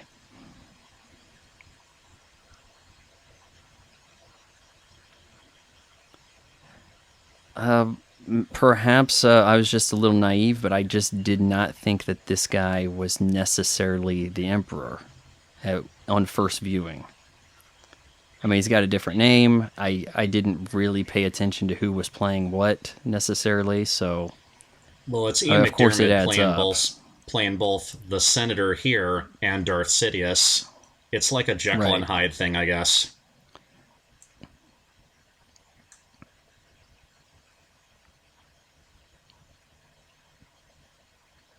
But is he physically being one character 1 minute and then the other character the next? I could see somebody else making this movie and doing the William Dafoe talking in the mirror thing for Green Goblin, where it's kind of like he's being driven to be the, the different type. But obvious, I mean, from the way it's given to us, this is him putting on an act and not who he really is. I guess with the real assumption being that the Emperor, so the Darth Sidious is the real him, and this is him putting on the facade. All right, there is a female Yoda in this scene, off to the left. I think her name's like Y'all or something. Doesn't do anything. Originally, I just thought it was Yoda, but sitting somewhere else or And something we're like that. and we're watching the Blu-ray cut, so they fixed on Yoda, so it's not the There's Yoda. See the middle Yep, left over there I with see the her. dark hair. So it's not That's the about as much kinda, of a look as you get on her. shall Yeah. I say, droopy-looking, more CG puppet we saw in the theatrical cut. It was. Oh, I prefer puppet Yoda over CGI Yoda. Or CG However, Yoda. the puppet Yoda in the '99 theatrical film was not particularly good. It was a lesser puppet of the Yoda puppets. So I can understand going the CGI route, especially as it does get a little jarring seeing a quite different looking CGI Yoda in episode 2. So to try to get them looking similar makes some sense. Well, And they did a better job with the CGI Yoda here than they do in 2, really. I mean, it's not mind-blowing, but it's not as bad. yeah, but at the same time, they give more Yoda more to do in 2 and 3. He's walking around, he's hovering on that little floating thing he gets by on. Though He's those in are things action. Yoda should not be doing. But Uh, but I we think don't a need lot to of see people Yoda with a have said, lightsaber. right, a lot of people have said that Yoda is too powerful to be using the lightsaber. And then he ends up having to use the lightsaber.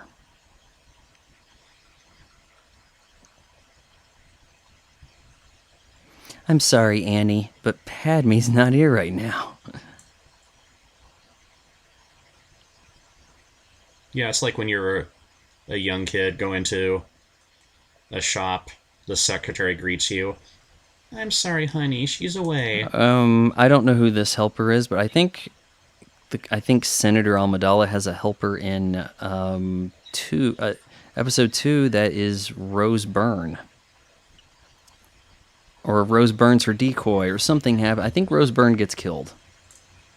It's one of her I handmaids. think. We'll get to that. Yeah, that.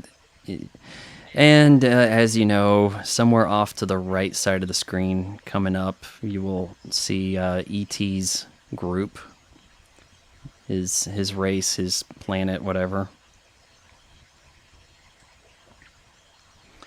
Impressive room, isn't it? Yeah. I like that it doesn't look like our Senate or anything like we have on Earth. It needs to look a lot different, and it does.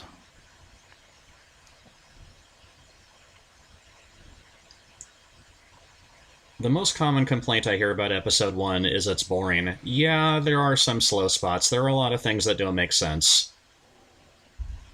Hence why I had to watch it on repeated viewings, but It has a deceptively good story compared to just retelling the stories we've already done. it does its own thing, is what it has going for it for me.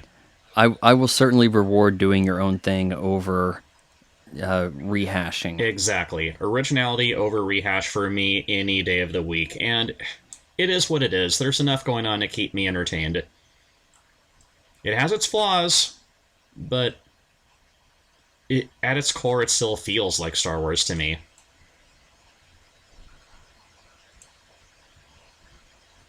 There isn't much concern about originality now. In the 90s, there were a lot of different movies that came up, or post Star Wars in the 80s. A lot of people were looking for the next Star Wars. Now, the companies, they simply buy the property that's popular and say, how much more and how many different ways can we milk this? Because why would we let somebody come up with a new idea that could jeopardize the thing we just spent $4 billion on? Like, we got to make sure this is the only idea. With that in mind, I'm thinking, it's Halloween times, right? We had a new Halloween movie come out. They're making money Here it on comes, that. right here.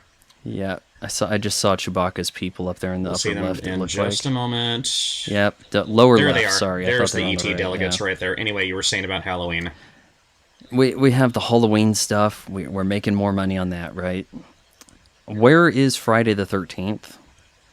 People are familiar with Friday the 13th. 2009 was the last time we had a movie reboot for that. Could I just go to a bank and be like, I want a loan for like $30 million. I want to buy the Friday the 13th franchise and just crank those out? Because look, it's low-hanging fruit. You don't have to make a good movie. All of them are bad. They all make money. And you could just crank them out for eternity, right? People would go see a schlocky horror movie, a slasher, if they knew what if they were already liked the property, right? Yeah, and okay, just one more thing about Episode 7. If that movie did not have the Star Wars name tacked onto it, people would say it was a No, ripoff. it would be, well, yeah, it would certainly be a ripoff, and it would be treated something like what was the Mars movie? It was a Disney movie that crashed so bad they gave up on anything new. You remember that? John Carter. Yeah, I didn't see it, but I heard of it. Yeah, it affected their way of making stuff. And also, here's another thing I want to point out. During the Senate sequence we just saw, a lot of people have speculated, why doesn't Padme bring in the two Jedi to testify about the invasion when they were there to see it? Well, because, as we know from the opening crawl, Chancellor Valorum sent them in secret so they couldn't reveal that they were there. There was a Taco Bell promo where you got coins. They were little cardboard coins, and people had like Senator Palpatine, okay? And for the $1 million, you needed Senator Palpatine and you needed Chancellor Valorum on the cardboard coins, all right? My best friend in Oklahoma had the Chancellor Valorum. And there were people saying that everybody was acting like the common one was Palpatine. But he didn't have Palpatine. So it was kind of like, oh, what, did he just need to go to Taco Bell a few more times? He'd have $1 million? And if you had $1 million in 1999, imagine the possibilities for investment. Google stock, get in early on Facebook, just, the world to come is your oyster, Yeah. right? And since you mentioned that, it's not just the movie itself that made so much money. The mass merchandise for the Phantom Menace at the time was insane. There was the Phantom Menace. I vividly remember the Pepsi commercial where there was like a short-lived Pepsi mascot derived from this movie, and he said things like he said he had a line in the commercial where he's like, Jar Jar Binks for comic relief. Remember that? Yeah. The only memorabilia I still have is a Queen Amidala kind of big gold cup from KFC. Like, there was one for Amidala and there was one for Boss Nass. They don't, come to think of it, they don't even care about marketing movies anymore. Yeah. Like, I don't see a lot of TV ads for any. I don't think I've seen 2 ads on television. Not that I'm watching a ton of TV, but hell, coming up on YouTube or anything for Dune. I mean, they had to spend some money on this Dune movie, right?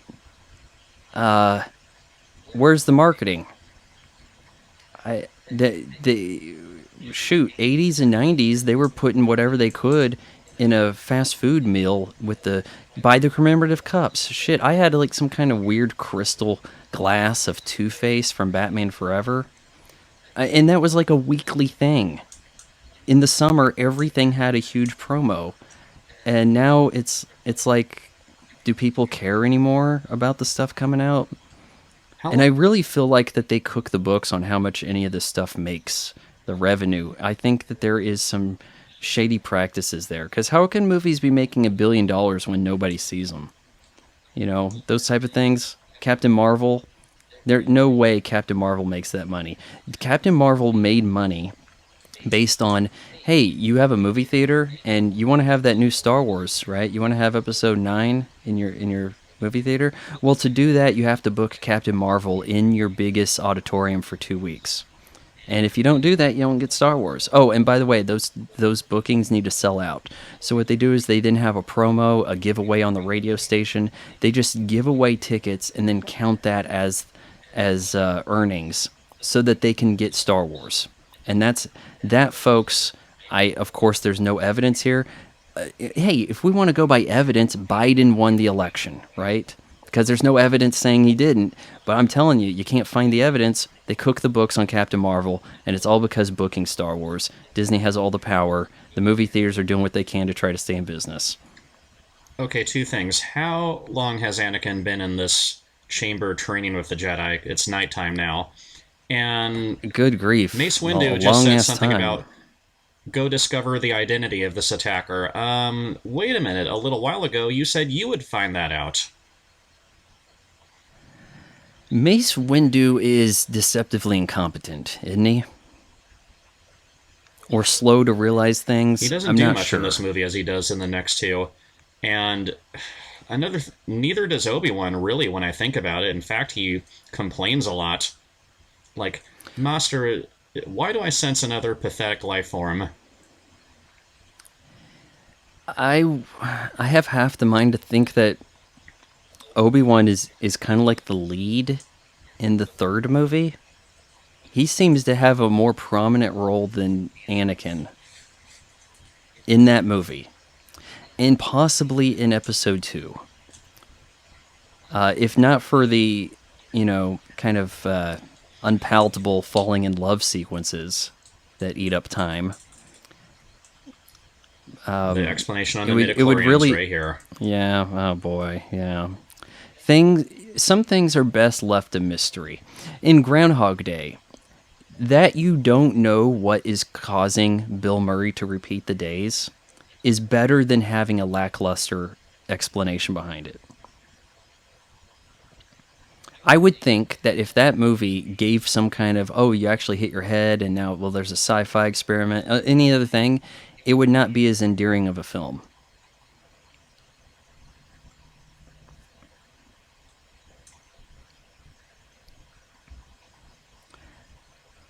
Yeah, the Queen Amidala with the maids, that could be a pretty good costume, what girl squad elects the queen, though? Like, who's going to be the queen bee for everybody else to be the maids, right?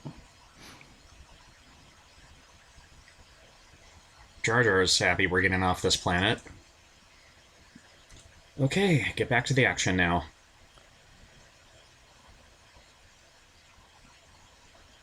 Certainly pacing issues. I mean, we've abandoned Naboo and it's not doing that bad. It's not like it's in ruins. We need scenes of people struggling. We need somebody getting whipped, like Temple of Doom, right? Like, there needs to be people to rescue.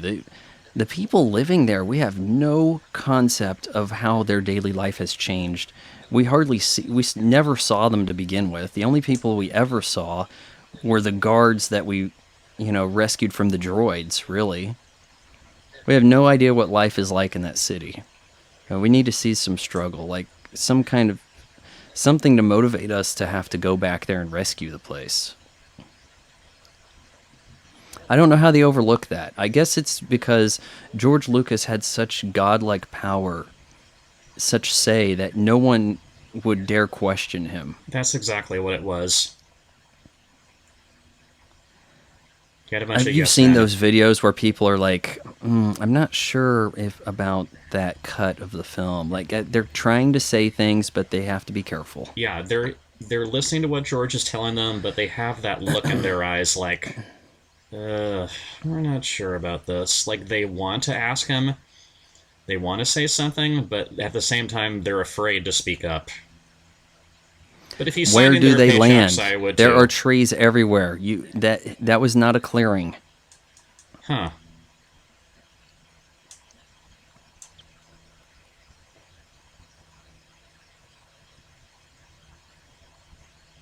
Do you think Ewan McGregor is just kind of confused by what his role is in this movie? He's kind of just he's a little bit the naysayer or questioning what's going on. That's what I pointed out. He's just there. He doesn't do as much and as he does in the next two films.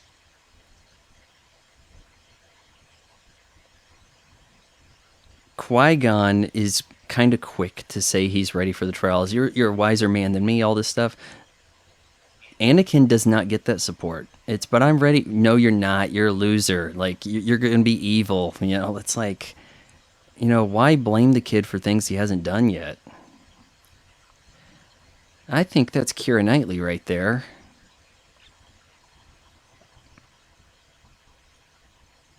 Maybe more Keira Knightley than in this than one really thinks, because I think that once you even hear that Keira Knightley's in this and that she was the decoy queen, when you hear that, you think it's for one scene when she's presenting herself to Boss Nass, but it's actually quite a bit.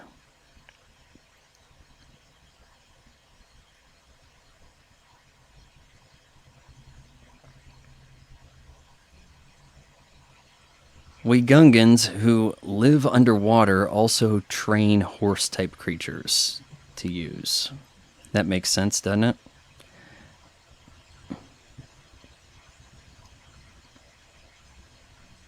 I mean, you wouldn't ride one of these things underwater. There wouldn't be a purpose. If they're going to be riding something, they would have trained fish creatures, right? Yusa bringing the Mac Mechaniques. something. Yusa all Bombad. bombad. Gosh, it makes more sense when you're not reading it, doesn't it? Can you imagine you actually need subtitles? You would have no idea what the hell's happening. The subtitles just adds to the confusion. Yeah, here's the reveal. Why does everyone seem so like, what? You're the queen? Weren't the clues there? There's mild clues, but I think that they, the marketing on everything you know beforehand, she's the queen. You're under the impression that that Natalie Portman plays the queen, but then you go to the movie and she's the maid. Well, then that can't be right. But if you didn't know that ahead of time, I think it's actually a pretty decent reveal. Though, like you said, she gets a little snarky with Qui-Gon. You assume too much. They work a few things in there to suggest not as all as it seems. I wonder how well can you keep a secret from a Jedi, though? Like, would they just not be attuned to know that you were lying to them? Good point.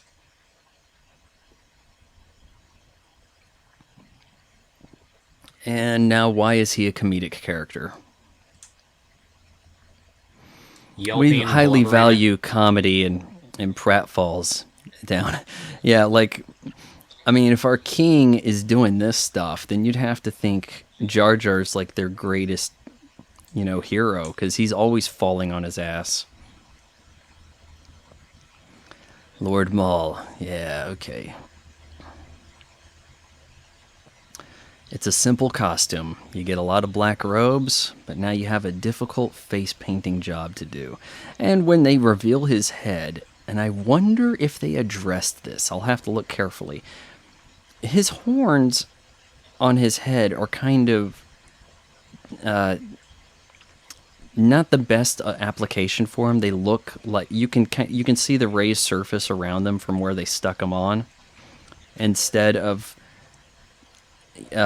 putting an application across his whole head so it doesn't stick out. So look around his horns when that gets revealed.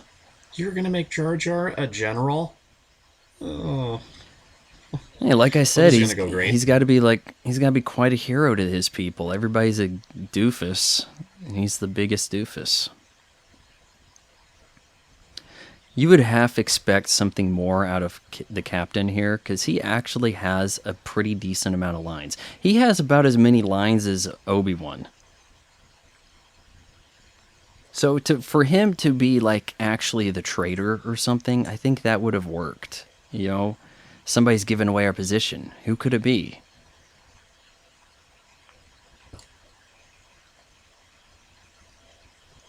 How will the other droids be quote-unquote lost and confused once the Viceroy is captured?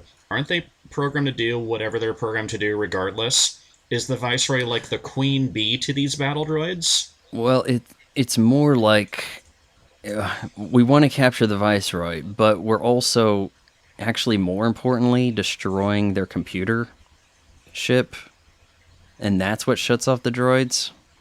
But Jar Jar, buy us some time out in this field, okay? Can you do that? Go out there with your marbles, your giant marbles that are electromagnetic pulses.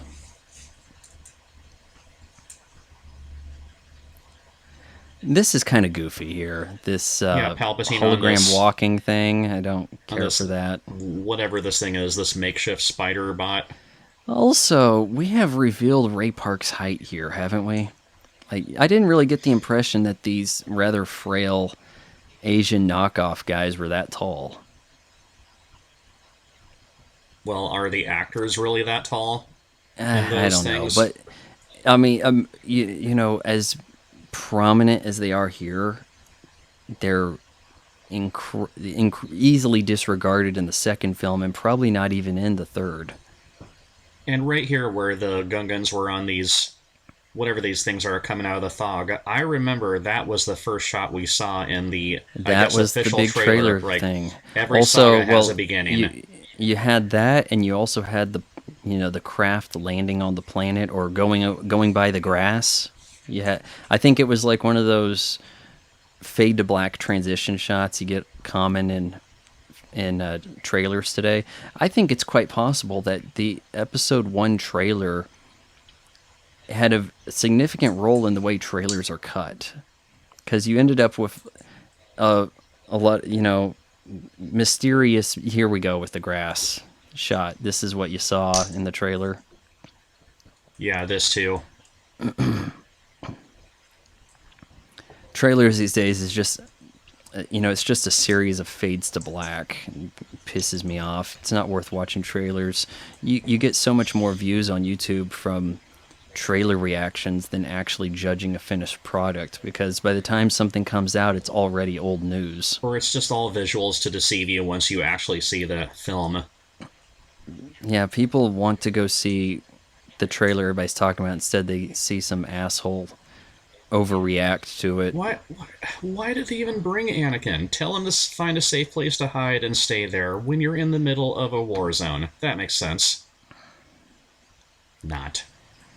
I'm not sure what his role here is, other than to fortuitously jump into the cockpit of a ship that was programmed to return to the place that he needs to destroy, that they weren't even thinking about. Yeah, a plot convenience if I ever heard one. So, yeah, were they even launching a space attack on that, or is it kind of just Anakin alone managed to do something bigger than what everybody else was up to? Something like that. And right there where... I mean, okay, so this is their plan to get some fighters, Get to your ships. That was another thing that sounded different in the trailer. Similar to in Indiana Jones 4, the part-time thing. So many things where they say a certain line in the trailer sounds different than the way they say it in the actual film. Another example for you, the Terminator. The cop that Kyle Reese, what day is it? what year? He's like, Tuesday, something like that. Different voice in the movie than in the trailer. They dubbed his voiceover for the movie. He has a much more authoritative adult voice, whereas in the trailer, it's a scared type voice. And that's another example of getting a certain day of the week of a certain year wrong in movies. I think he said Thursday, May 12th. Okay, if it's 1983, that's correct, but the first Terminator film was released in 1984. May 12th, 1984 I think it was a shot Saturday. in 84 too. Yeah. Yeah, well, there probably wasn't that much concern for things back. Things didn't get repeat viewings and scrutiny the way they do now, because your only way to repeat view something at the time it was basically going to be rental or movie theater. There wasn't any way for anybody to justify buying a tape until, I think, Top Gun. I think I think it was E.T. knocked the price down, and then Top Gun really made the standard price of like $20. But people were largely not buying tapes. Yeah. Now I understand the Gungans are going to put up a fair fight, but don't you think they could attack and throw some of those marbles at the battle droids before they even activate? One would think. Where is this shot? Is this kind of a New Zealand type thing? Maybe. I know so much of Naboo was in Italy. I don't think they were necessarily going outside Europe to do this. It could be Ireland, maybe, with all the grass, all the green. I think around. Ireland might have a different kind of green about it, but how much grass do you really even need for a CGI fight? Like, I'm not sure. Well, for this in an open area. I mean, and then there was certainly a time where they were sending a lot of stuff to be made. Canada, Australia, New Zealand. I don't think they really go to, down under for movies anymore. I could be wrong. It seems like they will go to Canada. They will go to Georgia. They'll go to Louisiana. Try to stay out of California. Stay where you are in the cockpit. That's an order. Okay, fine. Don't blame me. This is the funniest part of Red Letter Media's review, is when they were in the episode 2 review. They're like, what if they brought a lot more Jedi with them? Because they have all these Jedi in this fight. Why don't they have more Jedi here? And they're like, Darth Maul opens the door and there's like the Star Wars kid. I remember that. Look at the glue. Look at the glue over his horns. It's clearly glue. It is hot glue gun looking drip glue. Or you have and it's like, everyone armed with blasters. Shoot him. Yeah, you do. But I like how he's like, oh, well, what button makes the door go down? Okay, there it goes. And then he goes back and runs away. Exactly. That's the funniest thing they ever did. Keep an eye on these horns. But no, we got to have this. Here we go, the epic lightsaber duel. And I remember hearing Duel of the Fates for the first time. I'll admit it, that was awesome. Yeah, if another knife in the back of the new movies, no original new music. Maybe there is new music. It sure sounds like it was stuff we already heard before. Duel of Fates does not sound like anything we've heard in a Star Wars before, but it's fitting. It doesn't not sound like a Star Wars song. People like it. If you're watching the Machete Order, you just skipped out on one of the better additions to the trilogy. By skipping episode 1, you lost the best song in the 3 movies. Yeah, with the Phantom Menace, we have Duel of the Fates. With Attack of the Clones, we have Across the Galaxy, just the Anakin Padme love theme. And with Revenge of the Sith, we have Battle of the Heroes. There's at least one really, really, really memorable track on those 3 films. What is there that's memorable on the sequel trilogy? Aside from anything that's just recycled from the original films. Maybe Rey's theme, but that's it. I don't remember her having a theme. I don't notice music in movies so much these days. At least not like something older. You know how refreshing it is to watch even lesser 90s movies? So I watched the 4 Species movies, like last couple nights on Hulu. They were leaving soon. They just in post added their heads on the stunt doubles. They're actually pretty well. Good job they did that. But Species, okay? It's sort of a big budget softcore porn concept in a way. You're familiar with Species? Vaguely. It's really interesting because it's not.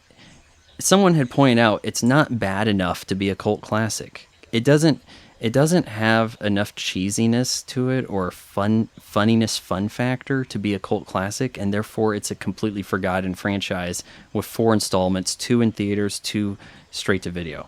However, there is music in it. It sounds a little derivative of Alien. There's a lot of things happening in it that's derivative of Alien. The creature design is from Alien, all this sort of stuff.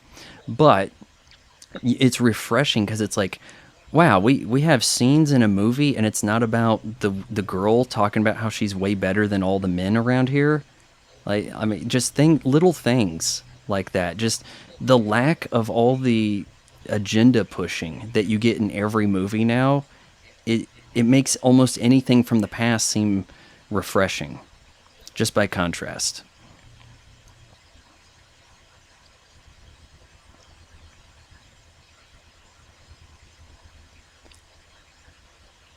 Kind of lucky he got R2 in there, right? Like, he was just supposed to sit somewhere safe. He's not at all concerned But where this autopilot might be taking him. but R2 was able to get in there too.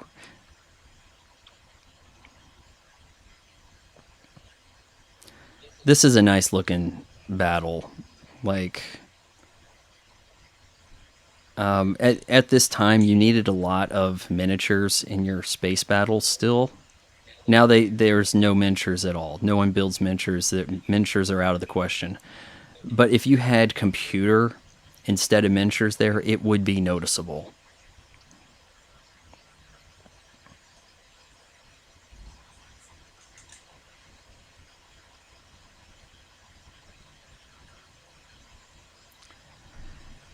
Yeah, as incompetent as those droids are, they really shouldn't be running away from them. I mean, they call them battle droids, but so far, I haven't seen a whole lot to install faith in their battle prowess. Not a bad strategy, though. Let's take a shortcut. Grappling hooks are a thing in movies way more than they are in real life. Like, could you imagine if just occasionally you used a grappling hook to get around town? But in every movie, somebody has a grappling hook, right? That would kill a guy. Ooh. That is a hell of a fall. The fall alone kills your ass. Yeah, let's That just too. jump like 4 stories right there. Yeah, knees are gone. You land back first, you're gonna break something. That's gonna... Actually, you want to land on your back. If you have to jump from a building, you want to like kind of do like a arms leg spread fall on your back. Try and increase the surface area.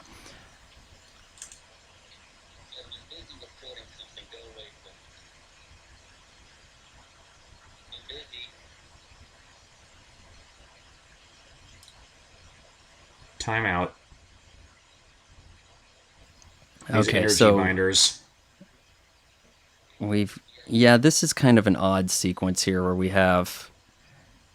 I don't know what they do. I guess they're kind of in the power nexus of the planet. It's the reactor core, kind of like where Luke and Vader were Yeah. dealing in Cloud City. But you don't know how long that's going to be up. Do you have time for meditation? Like, okay, what if this? As soon as you put everything down, now it's back to the fight. Kind of seems like you're leaving yourself open. Well, he comes out of meditation as soon as the energy binders open up. Not fast enough, really. Yeah. Like, I mean, you're sort of ready to get stabbed as soon as it goes down. If Yeah. Maul's really on top of things. Oh, God. And of Nice course, going, Jar Jar. our brave General Jar Jar, he You're running the wrong does way. everything by accident. He doesn't need to keep running. The balls are now in front of him, and he's running towards them. All of his victories are accidental.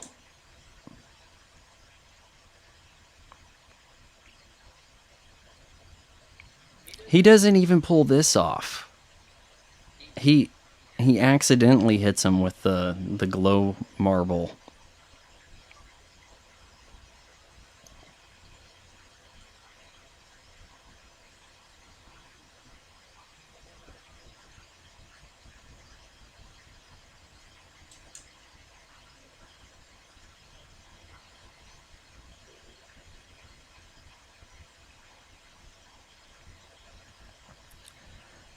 Now these are some serious droids here. These ball ones. What do they call those? Droidicons. I thought they had a different name. Like, were they like heavy combat or something? Okay, right here, where Anakin flies into the hangar, isn't there supposed to be a shield? Well, maybe not, because there aren't humans to need to breathe oxygen.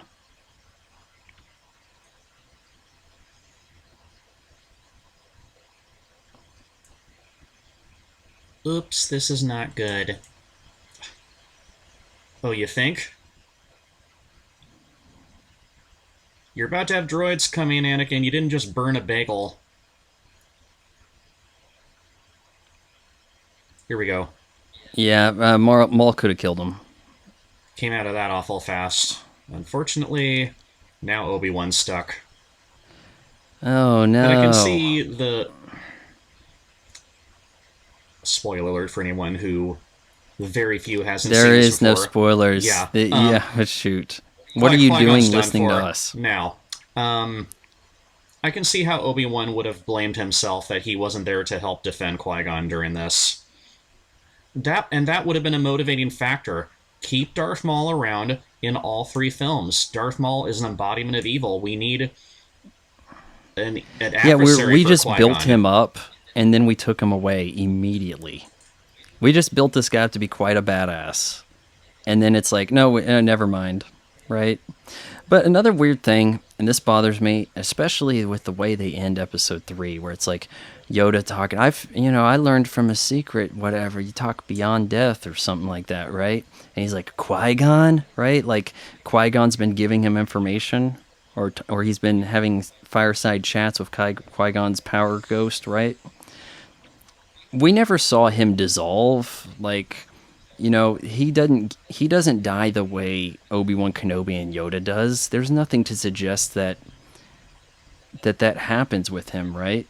And I guess in a similar way, Darth Vader, by the time Darth Vader dies, we already have set how those powerful with the Force die, right? They disappear. Doesn't happen with Vader. He gets cremated, yet he gets to become a Force ghost. It just doesn't seem consistent to me. Okay, now things are shifting in our favor. Man, the way doors shut, it just does not give a shit, does it? Yeah. Like, it is going to crush somebody. Get out of the way fast, exactly. Well, here we go. It's on. At first, I was perplexed by the dual-bladed lightsaber. I thought you just cut yourself, right? But the way Ray Park does it, it's like, you know what? That might not actually be that bad of an idea. Look at these moves. That springboard kip-up without the hands, that is not something everybody can do right there. And right there. Everybody... Yeah, that Right there aerial where twirl Maul type kicks thing. Obi-Wan backwards. He would have beheaded Kenobi in instant had he not ducked in time. What do you think of Lucas's original concept that, hey, you're supposed to act like this thing's heavy when they're fighting in the original movies? And then that kind of goes out the door, and now we have like an Eastern stylized fight. I suppose it works either way, but it kind of seems like you need to go with one, doesn't it?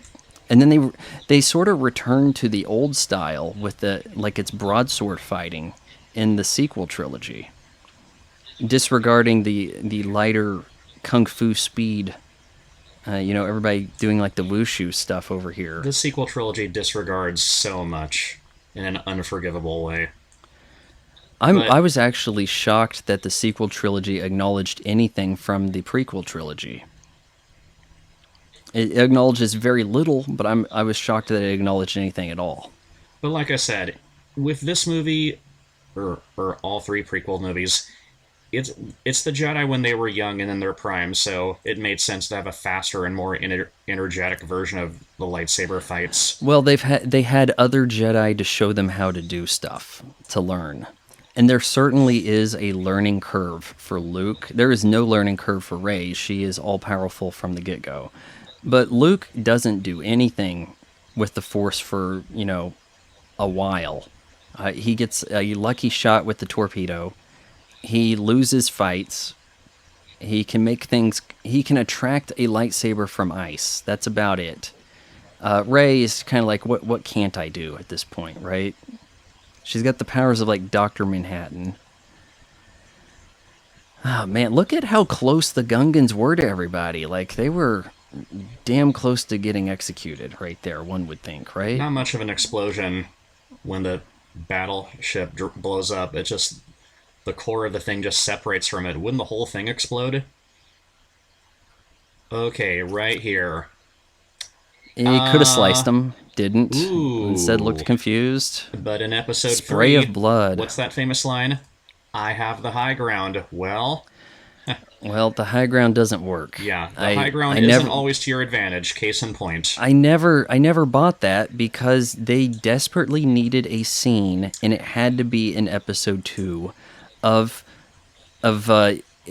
Obi-Wan and Anakin sparring, and how he gets Anakin doesn't have the high ground and he loses. There absolutely has to be that scene to justify episode 3 giving the I have the high ground, because it's like, well, when was high ground ever brought up in the training?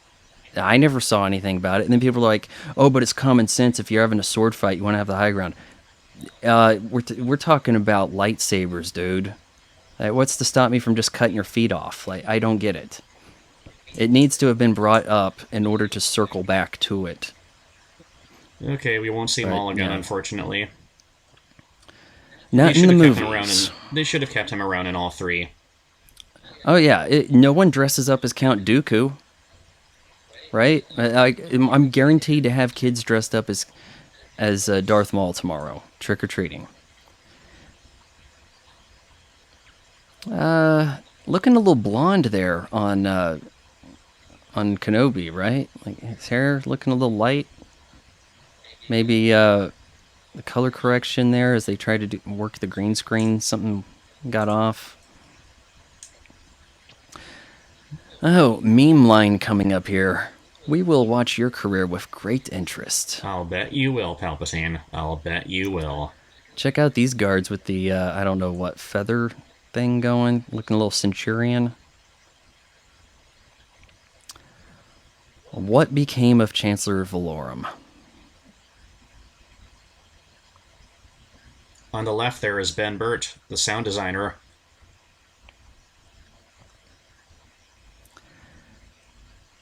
And Lucas now had a thing he's for a casting Jedi Knight. crew members in these movies.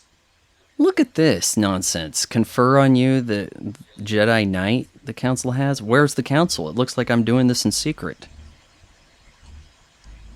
Or we discussed this, and now I'm going to tell you personally myself. Like, did you really all agree this... Yeah, he could be lying to him. You're not actually a knight.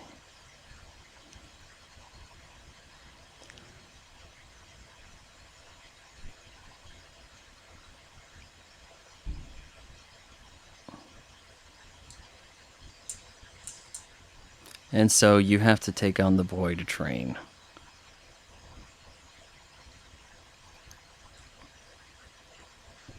I noticed the Jedi always bow when they greet someone.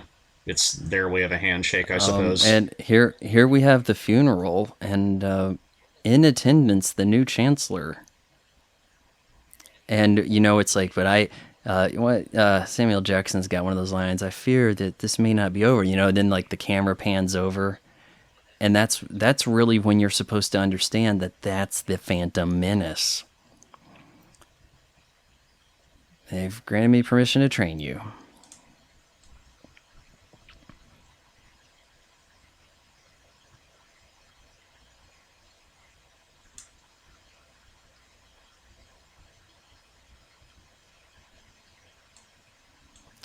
Don't really understand the 2 thing. You don't really grow your numbers by having such restrictions on the Sith, right?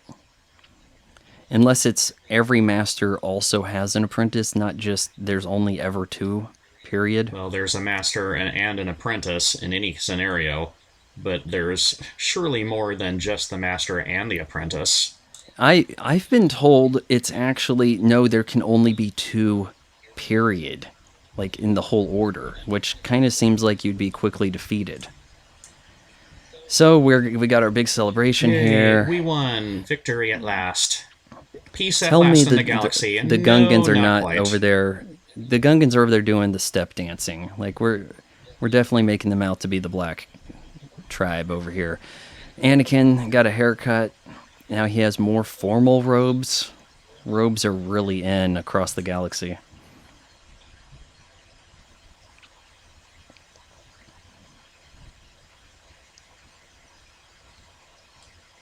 It's not Oh exactly man, that like guy's it's kind of a scarred up reverse Yoda Whoa, pig what man is right that thing? there.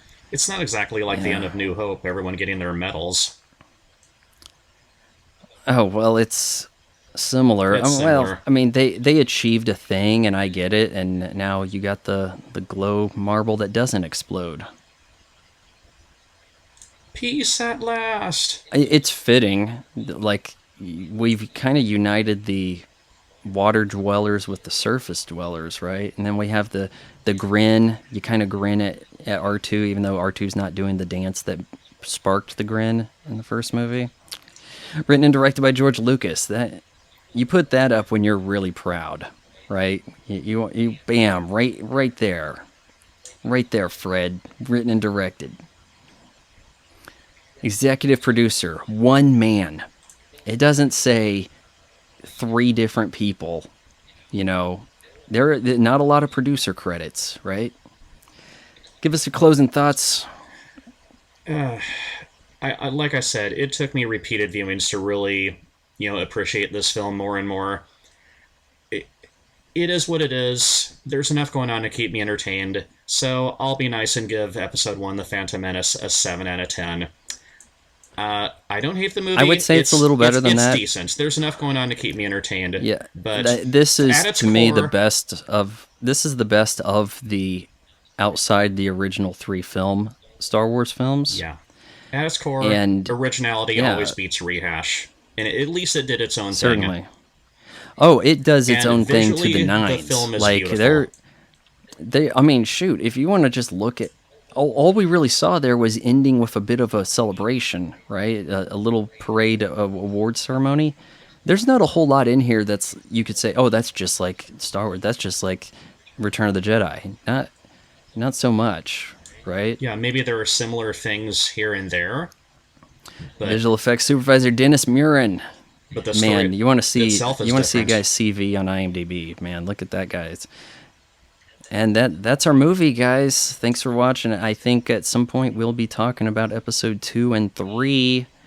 Go ahead and say goodbye there, Michael. Right. I'll let you have the closing word. Yeah, take care, everyone. Be safe. Keep loving movies. And may the Force be with you. Peace.